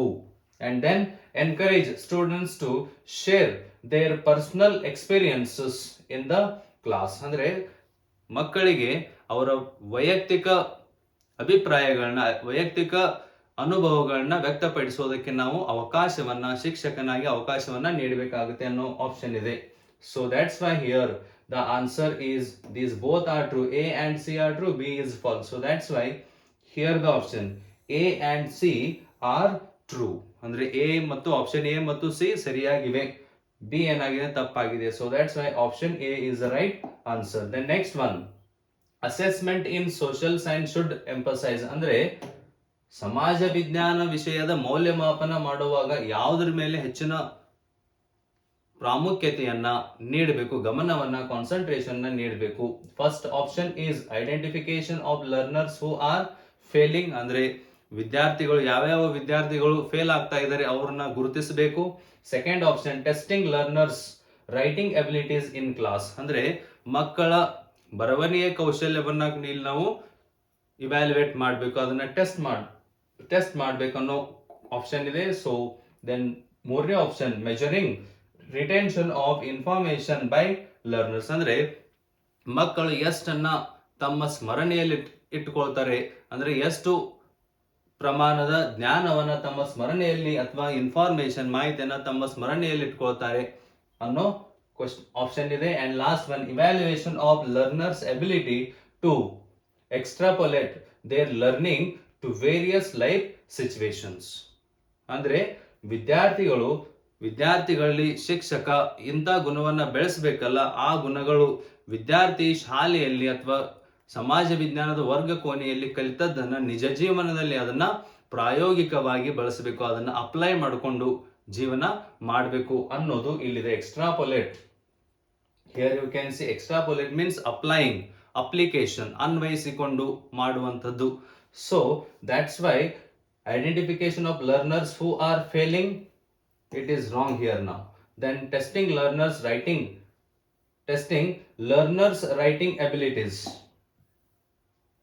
testing learners abilities is there, then that is also here wrong. I mean retention, even the third one is measuring retention of information by learners, so it is also wrong. This one is also wrong and it is wrong, this is also wrong and it is correct. ಯಾಕಂದ್ರೆ ಸಮಾಜ ವಿಜ್ಞಾನದ ವಿಷಯವನ್ನ ಮೌಲ್ಯಮಾಪನ ಮಾಡುವಾಗ ಪ್ರಮುಖವಾಗಿ ಶಿಕ್ಷಕ ಗಮನದಲ್ಲಿ ಇಟ್ಕೊಳ್ಬೇಕಾದಂಥದ್ದು ಯಾವುದು, ಮುಖ್ಯವಾಗಿ ಇಲ್ಲಿ ಯಾವುದನ್ನ ಗಮನದಲ್ಲಿ ಇಟ್ಕೊಳ್ಬೇಕಂದ್ರೆ ಸಮಾಜ ವಿಜ್ಞಾನ ವರ್ಗ ಕೋಣೆಯಲ್ಲಿ ಕಲಿತದ್ದನ್ನ ವಿದ್ಯಾರ್ಥಿ ಹೇಗೆ ತನ್ನ ನಿಜ ಜೀವನದಲ್ಲಿ ಅದನ್ನ ಅನ್ವಯಿಸಿಕೊಳ್ಳುತ್ತಾನೆ ಅನ್ನೋದು ಇಲ್ಲಿ ಪ್ರಮುಖವಾಗಿರುತ್ತೆ. ಅದಕ್ಕಾಗಿ option 4 is the right answer. Then next one is question number 74, an example of secondary source. ಅಂದ್ರೆ ಪ್ರಾಥಮಿಕ ಮೂಲಗಳು ಹಾಗೂ ಸೆಕೆಂಡರಿ ದ್ವಿತೀಯ ಮೂಲಗಳಂತ ನಾವಿಲ್ಲಿ ಕರಿತೀವಿ. So here 4 options are given. First one, C.A. Bailey's an illustrated history of modern India, ಅಂದ್ರೆ ಪ್ರಾಚೀನ ಅಂದ್ರೆ ಭಾರತದ ಮಾಡರ್ನ್ ಇಂಡಿಯಾ, ಅದರ ಬಗ್ಗೆ ಇಲ್ಲಿ ಬೇಲಿ ಅವರು ಒಂದು ಏನ್ ಮಾಡಿದಾರೆ, ಇಲ್ಯುಸ್ಟ್ರೇಟೆಡ್ ಹಿಸ್ಟ್ರಿಯನ್ನ ಬರೆದ, ಅಂದ್ರೆ ಚಿತ್ರ ಸಹಿತ ಒಂದು ಭಾರತದ ಇತಿಹಾಸವನ್ನ, ಇಂಡಿಯನ್ ಮಾಡರ್ನ್ ಹಿಸ್ಟ್ರಿ ಬಗ್ಗೆ ಏನ್ ಮಾಡಿದ, ಆಧುನಿಕ ಭಾರತದ ಬಗ್ಗೆ ಒಂದು ಗ್ರಂಥವನ್ನ ಬರೆದಿದ್ದಾರೆ. That is illustrated history of modern India. Illustrated ಅಂದ್ರೆ ಚಿತ್ರಗಳ ಮೂಲಕ ವಿವರಣೆಯನ್ನ ನೀಡೋದು ಅಂತ ಬುಕ್ ಗಳಿಗೆ ನಾವು ಇಲ್ಯುಸ್ಟ್ರೇಟೆಡ್ ಬುಕ್ ಅಂತಾನೂ ಕೂಡ ಕರಿತೀವಿ. So then second one, James Mill's history of British India. James Mill also written a book about the history of British India, and he divided the history of India into 3 periods, like on the basis of religion, and those are Hindu, Muslim and the British. The British means Christian. So ಏನೋ ಧರ್ಮದ ಆಧಾರದ ಮೇಲೆ, ಧಾರ್ಮಿಕತೆಯ ಆಧಾರದ ಮೇಲೆ James mill Bharat ಇತಿಹಾಸವನ್ನ 3 ಭಾಗಗಳಲ್ಲಿ 3 ವ್ಯಾಲ್ಯೂಮ್ಗಳಲ್ಲಿ ಬರೆದಿದ್ದಾನೆ. So ಅದು ಇದೆ. And next one, constitution of India, and last one, painting by Abanindranath Tagore. Abanindranath ಅವರ ಪೇಂಟಿಂಗ್ಗಳು ಇಲ್ಲಿ ಆಪ್ಷನ್ 4 ಆಗಿದೆ. So here the answer is option A, C.A. Bailey's an illustrated history of modern India. It is a secondary source. ಇದು ದ್ವಿತೀಯ source ಆಗಿದೆ, ದ್ವಿತೀಯ ಮೂಲವಾಗಿದೆ. ಯಾಕೆ ಇದು ದ್ವಿತೀಯ ಮೂಲವಾಗಿದೆ, ಇವು ಯಾಕೆ ದ್ವಿತೀಯ ಮೂಲವಾಗಿಲ್ಲ, ಇವೆಲ್ಲ ಆಪ್ಷನ್ಗಳು ಅನ್ನೋದನ್ನ ನಮ್ಮ ರೆಗ್ಯುಲರ್ CTET ಕ್ಲಾಸ್ ನಲ್ಲಿ ನಾವು ಕಲಿಯೋಣ. Then which means about these 3 options, why these are not the primary sources, why these are not the secondary sources, and why it is not the primary source. About all these things we will learn in our regular CTET coaching classes. So the answer is option 1, that is C.A. Bailey's an illustrated history of modern India. So it is an example of secondary source. The next one, question number 75, that is to discuss on women's education in colonial India, students should refer to the following autobiography. ಅಂದ್ರೆ ಇಲ್ಲಿ autobiography-ಯನ್ನ ನೀಡಲಾಗಿದೆ. So just I would like to tell you, autobiography means if one's life story written by a same person, then it is called as autobiography. If someone's life story is written by somebody, then it is called as biography. ಅಂದ್ರೆ ನಮ್ಮ ಜೀವನ ಚರಿತ್ರೆಯನ್ನ ನಾವೇ ಬರೆಯೋದನ್ನ ನಾವೇನಂತ ಕರಿತೀವಿ, ಇಲ್ಲಿ autobiography ಅಂತ ಕರಿತೀವಿ. ನಮ್ಮ ಜೀವನ ಚರಿತ್ರೆಯನ್ನ ಬೇರೆಯವರು ಬರೆದ್ರೆ ಅದನ್ನ ನಾವು ಬಯೋಗ್ರಫಿ ಅಂತ ಕರಿತೀವಿ. So here autobiography is asked, right? Tarabai Shinde's 3 Purush ತುಲನಾ is there, so it is wrong. Why? Because 3 Purush ತುಲನಾ it is written by Tarabai Shinde only. Tarabai Shinde ಅವರೇ 3 ಪುರುಷ ತುಲನಾ ಅನ್ನೋ ಒಂದು ಗ್ರಂಥವನ್ನ ಬರೆದಿದ್ದಾರೆ, ರಚನೆಯನ್ನ ಮಾಡಿದ್ದಾರೆ. ಆದ್ರೆ ಇದು ಅವರ ಆಟೋಬಯೋಗ್ರಫಿ ಅಲ್ಲ, ಇದು ಅವರ ಆಟೋಬಯೋಗ್ರಫಿ ಅಲ್ಲ. And then second one, Raj Sundari Devi's Amar Jeevan. Raj Sundari Devi's Amar Jeevan. Yes, see Raj Sundari Devi ಅವರು ಅಮರ್ ಜೀವನ್ ಅನ್ನೋ ತಮ್ಮ ಆಟೋಬಯೋಗ್ರಫಿಯನ್ನೇ ಬರೆದಿದ್ದಾರೆ. ಇದು ಅಮರ್ ಜೀವನ್ ಅನ್ನೋದು ರಾಜ್ ಸುಂದರಿ ಅವರ ಆಟೋಬಯೋಗ್ರಫಿ ಆಗಿದೆ, ಜೀವನ ಚರಿತ್ರೆ ಆಗಿದೆ. ಅದಕ್ಕಾಗಿ ಇಲ್ಲಿ ಸರಿಯಾದ ಆನ್ಸರ್ ಯಾವುದಂದ್ರೆ this one, option 2 is the right answer. Rokeya Shekhawat Hussein's Sultana's Dream. It is also written by Rokeya Shekhawat Hussain only, but it is not an autobiography of Rokeya Shekhawat Sultan Hussain. The next one, Satnar's Mani Mekalai. ಸತ್ನಾರ್ ಬರೆದಂತಹ ಮನಿ ಮೆಕಲೈ ಕೂಡ ಅವರ autobiography ಆಗಿಲ್ಲ. ಈ ಗ್ರಂಥವನ್ನ ಸತ್ನಾರ್ ಅವರೇ ಬರೆದಿದ್ರು ಕೂಡ ಇದು ಅವರ autobiography ಆಗಿಲ್ಲ. ಸೊ ಇಲ್ಲಿ ಆಟೋಬಯೋಗ್ರಫಿ ಯಾರ್ದಿದೆ ಅಂದ್ರೆ ಇಲ್ಲಿ ರಾಜ್ ಸುಂದರಿ ದೇವಿ ಅವರ ಆಟೋಬಯೋಗ್ರಫಿ ಇದೆ. ಅದು ಯಾವ್ದಂದ್ರೆ Amar Jeevan. So that's why the answer is option 2. Option 2 is the right answer. Then next one is teaching of geography should develop perspectives related to issues concerning. ಅಂದ್ರೆ ಭೂಗೋಳವನ್ನ ನಾವು ಬೋಧನೆ ಮಾಡುವಾಗ ವಿದ್ಯಾರ್ಥಿಗಳಲ್ಲಿ ಯಾವ ದೃಷ್ಟಿಕೋನವನ್ನ ನಾವು ಅಭಿವೃದ್ಧಿಪಡಿಸಬೇಕು, ಬೆಳೆಸಬೇಕು ಅನ್ನೋ ಕ್ವಶನ್ ಇದೆ ಇಲ್ಲಿ. First one C resources and conservation, second one development and displacement, third one changes to unity in diversity, third one human development. ಈ ಎಲ್ಲ ಆಪ್ಷನ್ ಗಳನ್ನ ಇಲ್ಲಿ ನೀಡಲಾಗಿದೆ. Challenges to unity in diversity is there? No, it is not about geography, it is about civics.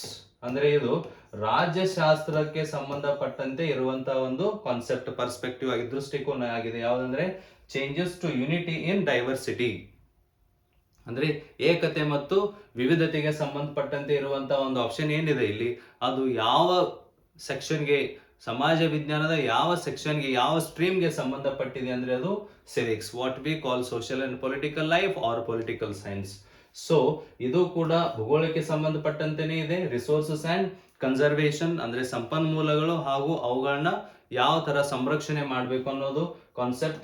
And then second one development ಹಾಗೂ displacement ಕೂಡ ಇದು ಭೂಗೋಳಕ್ಕೆ ಸಂಬಂಧಪಟ್ಟಂತೆನೇ ಇದೆ. And last one human development, ಮಾನವನ ಅಭಿವೃದ್ಧಿನೂ ಕೂಡ ಇಲ್ಲಿ ಜಿಯೋಗ್ರಫಿಗೆ ಅಂದ್ರೆ ಭೂಗೋಳಕ್ಕೆ ಸಂಬಂಧಿಸಿದ ಒಂದು ಕಾನ್ಸೆಪ್ಟ್ ಆಗಿದೆ. So that's why A, B, D are the true options here. So that's why we will find the answer A, B, D. Here option 4 is the right answer, A, B, D. Then next question is question number 77. An active social science classroom would encourage learners to, ಅಂದ್ರೆ ಒಂದು ಕ್ರಿಯಾತ್ಮಕ ಒಂದು ಕಾರ್ಯ ಚಟುವಟಿಕೆಯನ್ನುಳ್ಳ ಸಮಾಜ ವಿಜ್ಞಾನದ ವರ್ಗ ಕೋಣೆ ವಿದ್ಯಾರ್ಥಿಗಳಲ್ಲಿ ಏನನ್ನ ಎನ್ಕರೇಜ್ ಮಾಡುತ್ತೆ, ಏನನ್ನ ಪ್ರೋತ್ಸಾಹಿಸುತ್ತೆ ಅನ್ನೋದು ಇಲ್ಲಿ ಕ್ವಶನ್ ಆಗಿದೆ. So 4 options are there. First one, keep discussions minimal, ಅಂದ್ರೆ ಕನಿಷ್ಠ ಮಟ್ಟದ ಚರ್ಚೆಗಳಿಗೆ ನಾವು ಶಿಕ್ಷಕರಾಗಿ ಅವಕಾಶವನ್ನ ಕೊಡ್ಬೇಕಂತ ಇದೆ. ಇದು ಫಸ್ಟ್ ಆಪ್ಷನ್ ಆಗಿದೆ. Second one, be focused on reading the text book, ಕೇವಲ ಪುಸ್ತಕವನ್ನ, ಪಠ್ಯ ಪುಸ್ತಕವನ್ನ ಮಾತ್ರ ಓದೋದಕ್ಕೆ ಹೆಚ್ಚಿನ ಗಮನವನ್ನ ನೀಡಬೇಕು. This is also wrong. Then next one, listen to the lectures and rely on what is being shared. ಅಂದ್ರೆ ವಿದ್ಯಾರ್ಥಿಗಳನ್ನ ಏನ್ ಮಾಡ್ಬೇಕಂದ್ರೆ ಶಿಕ್ಷಕ ಹೇಳುವಂತ ಪಾಠದ ಮೇಲೆನೆ, ಬೋಧನೆಯ ಮೇಲೆ ಹೆಚ್ಚಿನ ಗಮನವನ್ನ ಕೇಂದ್ರೀಕರಿಸುವಂತೆ ಅವ್ರನ್ನ ಒತ್ತಾಯಪಡಿಸೋದು ಅಥವಾ ಅವ್ರನ್ನ ರಿಸ್ಟ್ರಿಕ್ಟ್ ಮಾಡೋದಾಗಿದೆ. So that's why here only ಕನಿಷ್ಠ ಮಟ್ಟದ ಡಿಸ್ಕಷನ್ಗಳ ಮೂಲಕ ನಾವು ಸೋಷಿಯಲ್ ಸೈನ್ಸ್ ಕ್ಲಾಸ್ ರೂಮ್ ಅನ್ನ active social science class room ಅಂತ ಕರೆಯೋದಕ್ಕೆ ಸಾಧ್ಯ ಇಲ್ಲ. So that's why it is wrong. Then it is also be focused on only reading textbook, ಕೇವಲ ಪುಸ್ತಕ, ಪಠ್ಯ ಪುಸ್ತಕವನ್ನ ಓದೋದ್ರ ಕಡೆ ವಿದ್ಯಾರ್ಥಿಗಳನ್ನ ಪ್ರೋತ್ಸಾಹಿಸುವುದು ಸರಿಯಾದ ಮಾರ್ಗವಲ್ಲ. So it is also wrong. Then next, listen to the lectures and rely on what is being shared. ಶಿಕ್ಷಕ ಏನ್ ಹೇಳ್ತಾನೆ ಅದನ್ನ ಮಾತ್ರ ಕೇಳೋದು, ಅದನ್ನೇ ನಂಬೋ ತರ ವಿದ್ಯಾರ್ಥಿಗಳನ್ನ ಮಾಡೋದು active social science active class room ನ ಕ್ಯಾರೆಕ್ಟರಿಸ್ಟಿಕ್ ಫೀಚರ್ ಅಲ್ಲ. So that's why the answer is participate in challenging projects. ವಿದ್ಯಾರ್ಥಿಗಳನ್ನ ಸವಾಲನ್ನ ಹೊಂದಿರುವಂತ ಹಲವಾರು ಪ್ರಾಜೆಕ್ಟ್ಗಳಲ್ಲಿ, ಹಲವಾರು ಯೋಜನೆಗಳಲ್ಲಿ ಅವರು ಪಾಲ್ಗೊಳ್ಳುವಂತೆ ಮಾಡುವುದೇ ಸಮಾಜ ವಿಜ್ಞಾನ. ಅಂದ್ರೆ ಒಂದು ಕಾರ್ಯಾತ್ಮಕ ಕಾರ್ಯ ಚಟುವಟಿಕೆಯುಕ್ತ ಸಮಾಜ ವಿಜ್ಞಾನ ಕ್ಲಾಸ್ ರೂಮ್ನ ವರ್ಗ ಕೋಣೆಯ ಪ್ರಮುಖ ಉದ್ದೇಶವಾಗಿದೆ. ಯಾವುದಂದ್ರೆ ಅದು ವಿದ್ಯಾರ್ಥಿಗಳನ್ನ ಸವಾಲುಗಳುಳ್ಳ ಯೋಜನೆಗಳಲ್ಲಿ ಅವರು ಪಾಲ್ಗೊಳ್ಳುವಂತೆ ಪ್ರೋತ್ಸಾಹ ಮಾಡೋದು. So that's why the answer is participate in challenging projects. Then next one is question number 78. Which of the following are true about end text questions. ಅಂದ್ರೆ end text questions what we call even as exercise questions. ಅಂದ್ರೆ ಒಂದು ಪಾಠದ ಕೊನೆಯಲ್ಲಿರುವಂತ ಪ್ರಶ್ನೆಗಳಿಗೆ ನಾವೇನಂತ ಕರಿತೀವಿ, end text ಕ್ವಶನ್ಗಳಂತ ಕರಿತೀವಿ. So about that ಈ 4 ಆಪ್ಷನ್ಗಳಲ್ಲಿ ಯಾವುದು ಅಥವಾ ಯಾವುವು ಸರಿಯಾಗಿವೆ ಅನ್ನೋದನ್ನ ನಾವಿಲ್ಲಿ ಕಂಡು ಹಿಡಿಯಬೇಕಾಗಿದೆ. So option A, encourage learners to explain concepts in their own words and debating on issues. ಅಂದ್ರೆ ವಿದ್ಯಾರ್ಥಿಗಳನ್ನ ಕಾನ್ಸೆಪ್ಟ್ಗಳ ಬಗ್ಗೆ, ಪರಿಕಲ್ಪನೆಗಳನ್ನ ತಮ್ಮದೇ ಆದ ರೀತಿಯಲ್ಲಿ, ತಮ್ಮದೇ ಆದ ಪದಗಳಲ್ಲಿ ಅದನ್ನ ಅರ್ಥೈಸೋದಕ್ಕೆ, ಅದನ್ನ ವ್ಯಕ್ತಪಡಿಸೋದಕ್ಕೆ ಅವಕಾಶವನ್ನ ನೀಡುವುದು, ಹಾಗೂ ಚರ್ಚೆಗಳಲ್ಲಿ ಭಾಗವಹಿಸುವಂತೆ, ವಿದ್ಯಾರ್ಥಿಗಳು ಡಿಬೇಟ್ ನಲ್ಲಿ ಭಾಗವಹಿಸುವಂತೆ ಮಾಡುವುದಾಗಿದೆ. First one, this is the objective of end text questions ಅಂತ ಇಲ್ಲಿ ನೀಡಲಾಗಿದೆ. So option B it is, and option B project work, compare and contrast or types of end text questions. ಅಂದ್ರೆ ಪ್ರಾಜೆಕ್ಟ್ ವರ್ಕ್ ಅನ್ನ ಮಾಡೋದಕ್ಕೆ ವಿದ್ಯಾರ್ಥಿಗಳಿಗೆ end text ಕ್ವಶನ್ಗಳು ಸಹಾಯ ಮಾಡ್ತವೆ. Compare ಮಾಡೋದಕ್ಕೆ, ಹಲವಾರು ಕಾನ್ಸೆಪ್ಟ್ ಗಳನ್ನ ಹೋಲಿಕೆ ಮಾಡೋದಕ್ಕೆ, ಅಥವಾ ಕಾಂಟ್ರಾಸ್ಟ್ ಅಂದ್ರೆ ಅವುಗಳ ಹಲವಾರು ಕಾನ್ಸೆಪ್ಟ್ಗಳ ಮಧ್ಯೆ, ಹಲವಾರು ಪರಿಕಲ್ಪನೆಗಳ ಮಧ್ಯೆ ಇರುವಂತ ವ್ಯತ್ಯಾಸಗಳನ್ನ ತಿಳಿಕೊಳ್ಳೋದಕ್ಕೆ ಈ ಎಂಡ್ ಟೆಕ್ಸ್ಟ್ ಕ್ವಶನ್ ಪುಸ್ತಕ ಅಂದ್ರೆ ಒಂದು ಪಾಠದ ಕೊನೆಯ ಭಾಗದಲ್ಲಿ ಇರುವಂತಹ ಕ್ವಶನ್ಗಳು, ಪ್ರಶ್ನೆಗಳು ಸಹಾಯ ಮಾಡ್ತವೆ ಅನ್ನೋ ಒಂದು ಆಪ್ಷನ್ ಇದೆ. Last one, expands on the learners understanding of concepts and relate with what has been taught earlier. ಅಂದ್ರೆ expands on the learners understanding ಅಂದ್ರೆ ವಿದ್ಯಾರ್ಥಿಗಳ ಕಲಿಕೆ ಇನ್ನೂ ವ್ಯಾಪಕವಾಗಿರುತ್ತೆ, ಹಾಗೂ ಶಿಕ್ಷಕರು ಏನ್ ಹೇಳಿದ್ದಾರೆ ಅನ್ನೋದನ್ನ ಪುನರ್ಮನನ ಮಾಡಿಕೊಳ್ಳಬಹುದು. ಯಾವುದ್ರ ಮೂಲಕ? ಎಂಡ್ ಟೆಕ್ಸ್ಟ್ ಕ್ವಶನ್ ಗಳ ಮೂಲಕ ಅನ್ನೋ ಆಪ್ಷನ್ ಇದೆ. So here just I like to tell it is wrong only. It is wrong. Why? Because the end text questions do not expand the understanding level about the concepts of the students. ಅಂದ್ರೆ ಮಕ್ಕಳಿಗೆ ಇರುವಂತ understanding, ತಿಳುವಳಿಕೆ, ಪರಿಕಲ್ಪನೆಗಳ ಬಗ್ಗೆ ಇರುವಂತ ತಿಳುವಳಿಕೆ ವ್ಯಾಪಕವಾಗುವುದಿಲ್ಲ ಕೇವಲ ಕ್ವಶನ್ಗಳಿಂದ. ಹಾಗೂ ಅವರು ಶಿಕ್ಷಕರು ಏನ್ ಹೇಳಿದ್ರು ಅನ್ನೋದನ್ನ ಇಲ್ಲಿ ಪುನರ್ಮನನ ಮಾಡ್ಕೊಳ್ಳೋದಿಲ್ಲ, ಅದಕ್ಕಾಗಿ ಅದನ್ನ ಅವರು ರಿಲೇಟ್ ಮಾಡೋದಿಲ್ಲ. So that's why the answer must be A and B. So that's why here the answer is A and B are true. A and B ಅಂದ್ರೆ ಇದು ಆಪ್ಷನ್ ಎ ಮತ್ತು ಆಪ್ಷನ್ ಬಿ ಸರಿಯಾಗಿವೆ, ಆಪ್ಷನ್ ಬಿ ತಪ್ಪಾಗಿದೆ. So that's why A and B are true. The next one, question number 79, that is the social and political life textbooks. ಅಂದ್ರೆ social life ಅಂದ್ರೆ civics textbooks, political science textbook include definitions and descriptions of socio-political issues. ಸಾಮಾಜಿಕ ಹಾಗೂ ರಾಜಕೀಯ ವ್ಯವಸ್ಥೆಗೆ ಸಂಬಂಧಪಟ್ಟಂತ ಹಲವಾರು ವಿಚಾರಗಳ ಬಗ್ಗೆ ಡೆಫಿನೇಷನ್ಗಳನ್ನ, ವ್ಯಾಖ್ಯೆಗಳನ್ನ ಹಾಗೂ ಅವುಗಳ ಬಗ್ಗೆ ವಿವರಣೆಯನ್ನ ನಮ್ಮ ಸಿವಿಕ್ಸ್ ಅಂದ್ರೆ ರಾಜ್ಯಶಾಸ್ತ್ರದ ಪುಸ್ತಕ ಹೊಂದಿರಬೇಕು ಅನ್ನೋ ಆಪ್ಷನ್ ಇದೆ. The next one, portray institutions and processes as if they functioned as envisioned in the constitution. ಅಂದ್ರೆ ಕೆಲವೊಂದು ಇನ್ಸ್ಟಿಟ್ಯೂಷನ್ಗಳು ಅತಿ ಮುಖ್ಯವಾಗಿ ಕಾನ್ಸ್ಟಿಟ್ಯೂಷನ್ ನಲ್ಲಿ ಪ್ರಮುಖ ಪಾತ್ರ ವಹಿಸಿದವೆ, ಅವುಗಳು ಬಹಳ ಪ್ರಮುಖವಾಗಿದ್ವು ಸಂವಿಧಾನದಲ್ಲಿ ಅನ್ನೋದನ್ನ ನಾವು ಒತ್ತಿ ಹೇಳಬೇಕನ್ನೋ ಆಪ್ಷನ್ ಇದೆ. So it is wrong only because no institution should be envisioned in the constitution. ಯಾವುದೇ ಸಂಸ್ಥೆಯನ್ನ ನಾವಿಲ್ಲಿ ಏನ್ ಮಾಡೋದಕ್ಕಾಗಲ್ಲ, ಉನ್ನತೀಕರಿಸೋದಕ್ಕೆ ಸಂವಿಧಾನದಲ್ಲಿ ಅವಕಾಶ ಇಲ್ಲ. ಅದರ ಬಗ್ಗೆ ಅದು ಹೆಚ್ಚು ಅಂತ ಹೇಳುವಂತ ಅವಕಾಶ ಸಂವಿಧಾನದಲ್ಲಿ ಇಲ್ಲ. So that's why it is wrong. Then third one, provide diverse concrete examples of the people and religion. Yes, it is also correct.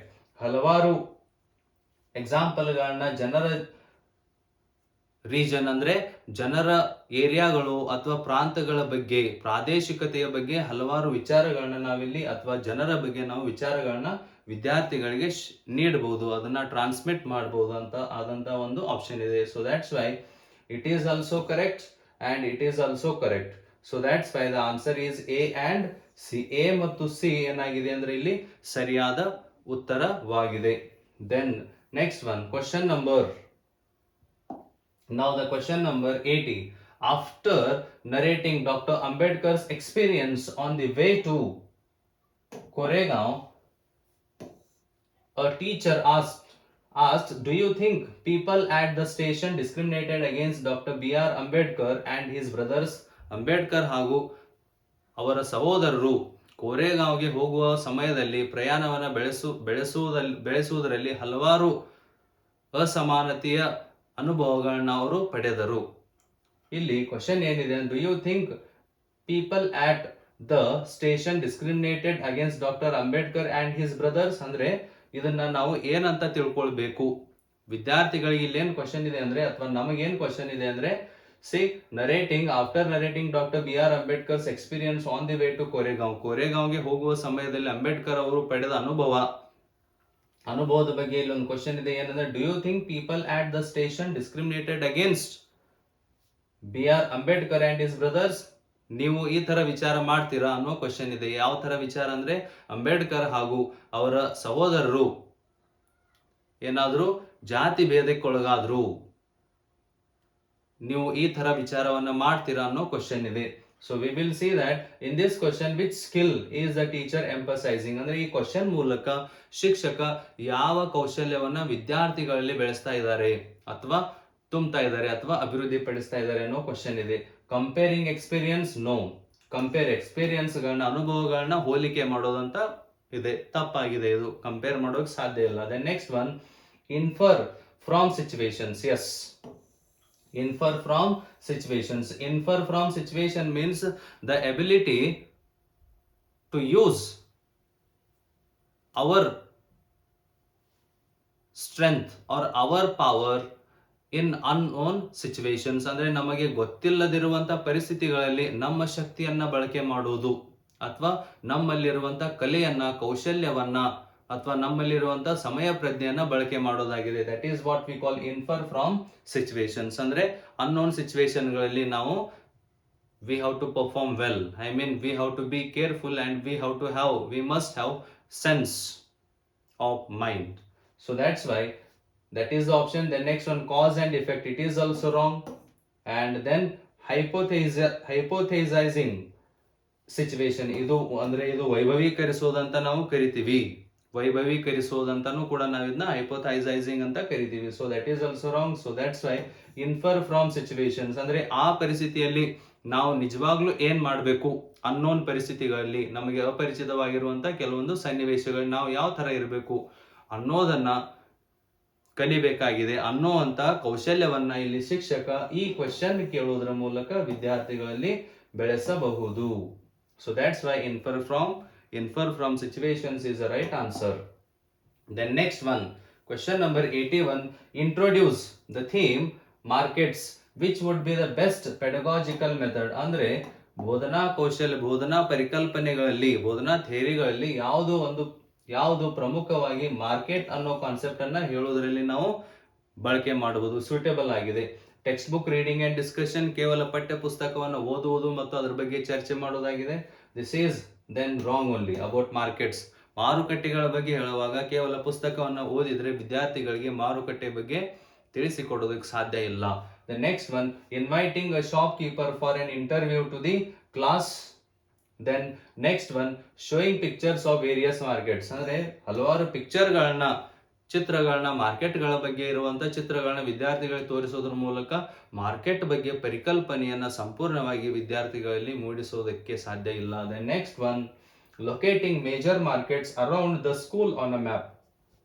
No, only by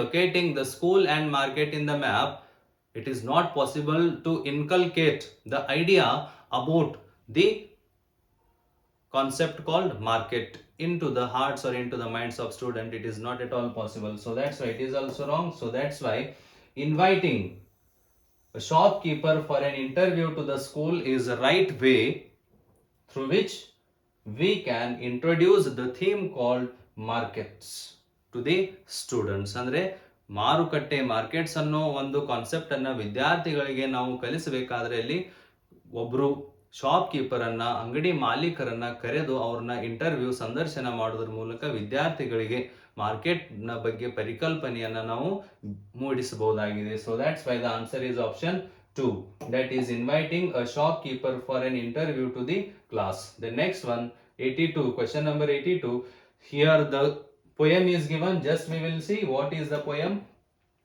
This is the glory of God. Defilement exists within. Defilement ಅಂದ್ರೆ ನಾವೇನಂತ ಕರಿತೀವಿ, ಕೊಳೆ ಅಂತ ಕರಿತೀವಿ, ಹೊಲಸು ಅಂದ್ರೆ ಎಲ್ಲ ಹೊಲಸು ನಮ್ಮಲ್ಲಿನೇ ಇದೆ. The this is the glory of god ಅಂದ್ರೆ ಇದು ದೇವರ ಒಂದು ವೈಭವ. ಡಿಫೈಲ್ಮೆಂಟ್ ಎಕ್ಸಿಸ್ಟ್ ವಿದಿನ್, ಎಲ್ಲ ಹೊಲಸು ಎಲ್ಲ ಕೊಳೆ ನಮ್ಮಲ್ಲಿನೇ ಇರುತ್ತೆ, ನಮ್ಮ ಒಳಗಡೆನೆ ಇರುತ್ತೆ. The body of polluted from within, ನಮ್ಮ ದೇಹ ಒಳಗಡೆನೆ ಏನಾಗಿದೆ ಅಂದ್ರೆ ಕಲ್ಮಶಗೊಂಡಿದೆ.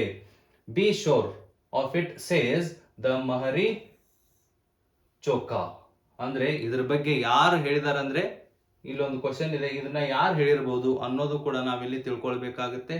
C be sure of it ಅಂದ್ರೆ ಇದ್ರ ಬಗ್ಗೆ ನೀವು ಶೋರ್ ಆಗಿರಿ ಅಂತ ಒಂದು ಕವಿತೆ ಇದೆ. Says the Mahari chokha.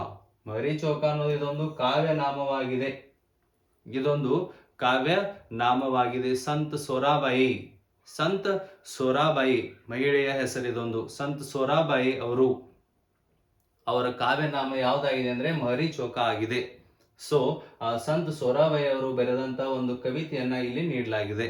Then next one C, as a teacher how would you interpret this poem and discuss with your learners, ಅಂದ್ರೆ ಒಬ್ಬ ಶಿಕ್ಷಕನಾಗಿ ಈ ಪೊಯಮ್ ಅನ್ನ, ಈ ಕವಿತೆಯನ್ನ ಯಾವ ತರ ನೀವು ವ್ಯಾಖ್ಯಾನಿಸ್ತೀರಿ, ಯಾವ ತರ ಇಂಟರ್ಪ್ರಿಟ್ ಮಾಡ್ತೀರಿ, ಹಾಗೂ ಇದನ್ನ ವಿದ್ಯಾರ್ಥಿಗಳ ಜೊತೆ ಹೇಗೆ ಚರ್ಚೆಯನ್ನ ಮಾಡ್ತೀರಿ, ಡಿಸ್ಕಷನ್ ಮಾಡ್ತೀರಿ ಅನ್ನೋ ಕ್ವಶನ್ ಇದೆ. So human purity is fixed at birth, ಅಂದ್ರೆ ಮಾನವನ ಪವಿತ್ರತೆ ಹುಟ್ಟಿನಿಂದಲೇ ಬರುತ್ತೆ ಅನ್ನೋ ಆಪ್ಷನ್ ಇದೆ. It is wrong. According to this is wrong only, right?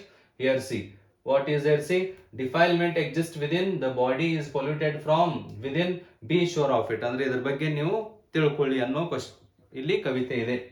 So human purity is fixed at birth, it is not possible. ನಾವು ಹುಟ್ಟಿನಿಂದನೇ ಯಾವುದೇ ಪವಿತ್ರತೆಯನ್ನ ಪಡೆದಿಲ್ಲ, ಅದು ತಪ್ಪಾಗಿದೆ option. Next one, human purity is determined by the work we do. ಕೇವಲ ಕೆಲಸ ಮಾಡೋದ್ರಿಂದ ಮಾತ್ರ ನಮ್ಮ ಪ್ಯೂರಿಟಿ ಏನಾಗುತ್ತೆ, ಡಿಪೆಂಡ್, ನಮ್ಮ ಪ್ಯೂರಿಟಿ ನಾವು ಮಾಡುವಂತ ಕೆಲಸದ ಮೇಲೆ ಡಿಪೆಂಡ್ ಆಗುತ್ತೆ ಅನ್ನೋ ಇಲ್ಲಿ ಆಪ್ಷನ್ ಇದೆ. So it is also wrong. I mean, only the work we do, it won't be the determination, it won't be the main decisive point about our purity. ಕೇವಲ ನಮ್ಮ ಪಾವಿತ್ರ್ಯತೆ, ಮಾನವನ ಪಾವಿತ್ರ್ಯತೆ ಅವನು ಮಾಡುವಂತ ಕೆಲಸದ ಮೇಲೆ ಮಾತ್ರ ಅವಲಂಬಿತವಾಗಿಲ್ಲ. So then human purity is determined by our thoughts and beliefs, ಅಂದ್ರೆ ನಾವು ನಮ್ಮ ವಿಚಾರಗಳು, ನಾವು ಮಾಡುವಂತ ವಿಚಾರಗಳು ಹಾಗೂ ನಮ್ಮಲ್ಲಿರುವಂತ ನಂಬಿಕೆಗಳೇ ಮಾನವನಲ್ಲಿ ಪವಿತ್ರತೆಯನ್ನ ಉಂಟು ಮಾಡ್ತವೆ ಅನ್ನೋ ಆಪ್ಷನ್ ಇದೆ. This is the right answer, this is the right option. Human next one, human purity can be achieved by seeking God's blessing. ಕೇವಲ ದೇವರ ಕೃಪೆಯನ್ನ ಕೇಳೋದ್ರ ಮೂಲಕ ನಾವು ಪವಿತ್ರತೆಯನ್ನ ಪಡೆಯೋದಕ್ಕೆ ಸಾಧ್ಯ ಇಲ್ಲ. ನಮ್ಮ ವಿಚಾರಗಳಿಂದ, ನಮ್ಮ ಉನ್ನತ ಮಟ್ಟದ ವಿಚಾರಗಳು ಹಾಗೂ ಉನ್ನತ ಮಟ್ಟದ ನಂಬಿಕೆಗಳಿಂದ ಮಾತ್ರ ನಮ್ಮ ಜೀವನ ಪವಿತ್ರತೆಯನ್ನ ಪಡ್ಕೊಳ್ಳುತ್ತೆ. So that's why the answer is option 3. The next one is question number 83, ಅಂದ್ರೆ 83ನೇ ಪ್ರಶ್ನೆ ಆಗಿದೆ ಇದು. Social science curriculum at the upper primary stage focuses on, ಅಂದ್ರೆ ಅಪ್ಪರ್ ಪ್ರೈಮರಿ ಸ್ಟೇಜ್ ನಲ್ಲಿ ಸೋಷಿಯಲ್ ಸೈನ್ಸ್ ಪಠ್ಯ ಪುಸ್ತಕವನ್ನ, ಪಠ್ಯಕ್ರಮ ಕರಿಕ್ಯುಲಮ್ ಇದೆ, ಅಂದ್ರೆ ಪಠ್ಯಕ್ರಮವನ್ನ ಹೇಳುವಾಗ ನಾವು ಯಾವುದನ್ನ ತಲೆಯಲ್ಲಿ ಇಟ್ಕೊಂಡಿರ್ತೀವಿ, ಯಾವುದರ ಮೇಲೆ ಹೆಚ್ಚಿನ ಫೋಕಸ್ ಅನ್ನ, ಗಮನವನ್ನ ಕೇಂದ್ರೀಕರಿಸ್ತೀವಿ ಅಂದ್ರೆ option A, understanding earth as the habitat of life forms, ಅಂದ್ರೆ understanding earth as the habitat of life forms ಅಂತ ಇದೆ. ದೆನ್ ನೆಕ್ಸ್ಟ್ ಒನ್, ಅಂಡರ್ಸ್ಟ್ಯಾಂಡಿಂಗ್ ಅಂದ್ರೆ ಭೂಮಿ ಜೀವಿಗಳ ತವರು, ಜೀವಿಗಳ ಏನಾಗಿದೆ ಅಂದ್ರೆ ಒಂದು ತಾಣವಾಗಿದೆ ಅನ್ನೋದನ್ನ ತಿಳ್ಕೊಳ್ತೀವಿ, ಅದು ಆಪ್ಷನ್ 1 ಆಗಿದೆ. Then studying own religion, state and country, ಇದು ಆಪ್ಷನ್ ಬಿ ಆಗಿದೆ. ಅಂದ್ರೆ ನಮ್ಮ ರೀಜನ್ ಗಳ ಬಗ್ಗೆ ಆಗಿರ್ಬೋದು, ನಮ್ಮ ರೀಜನ್ ಇದೆ, ರಿಲಿಜನ್ ಅಲ್ಲ, ರೀಜನ್ ಪ್ರಾದೇಶಿಕತೆ ಆಗಿರ್ಬೋದು, ನಮ್ಮ ಸ್ಟೇಟ್ ಆಗಿರ್ಬೋದು, ನಮ್ಮ ಕಂಟ್ರಿ ಬಗ್ಗೆ ತಿಳ್ಕೊಳ್ತೀವಿ, it is the right one. Then next one, studying India's past and current development, ಅಂದ್ರೆ ಭಾರತದ ಇತಿಹಾಸ ಮತ್ತು ಪ್ರಸ್ತುತ ಅಭಿವೃದ್ಧಿಯನ್ನ ನಾವಿಲ್ಲಿ ತಿಳ್ಕೊಳ್ತೀವಿ ಅನ್ನೋ ಆಪ್ಷನ್ ಇದೆ.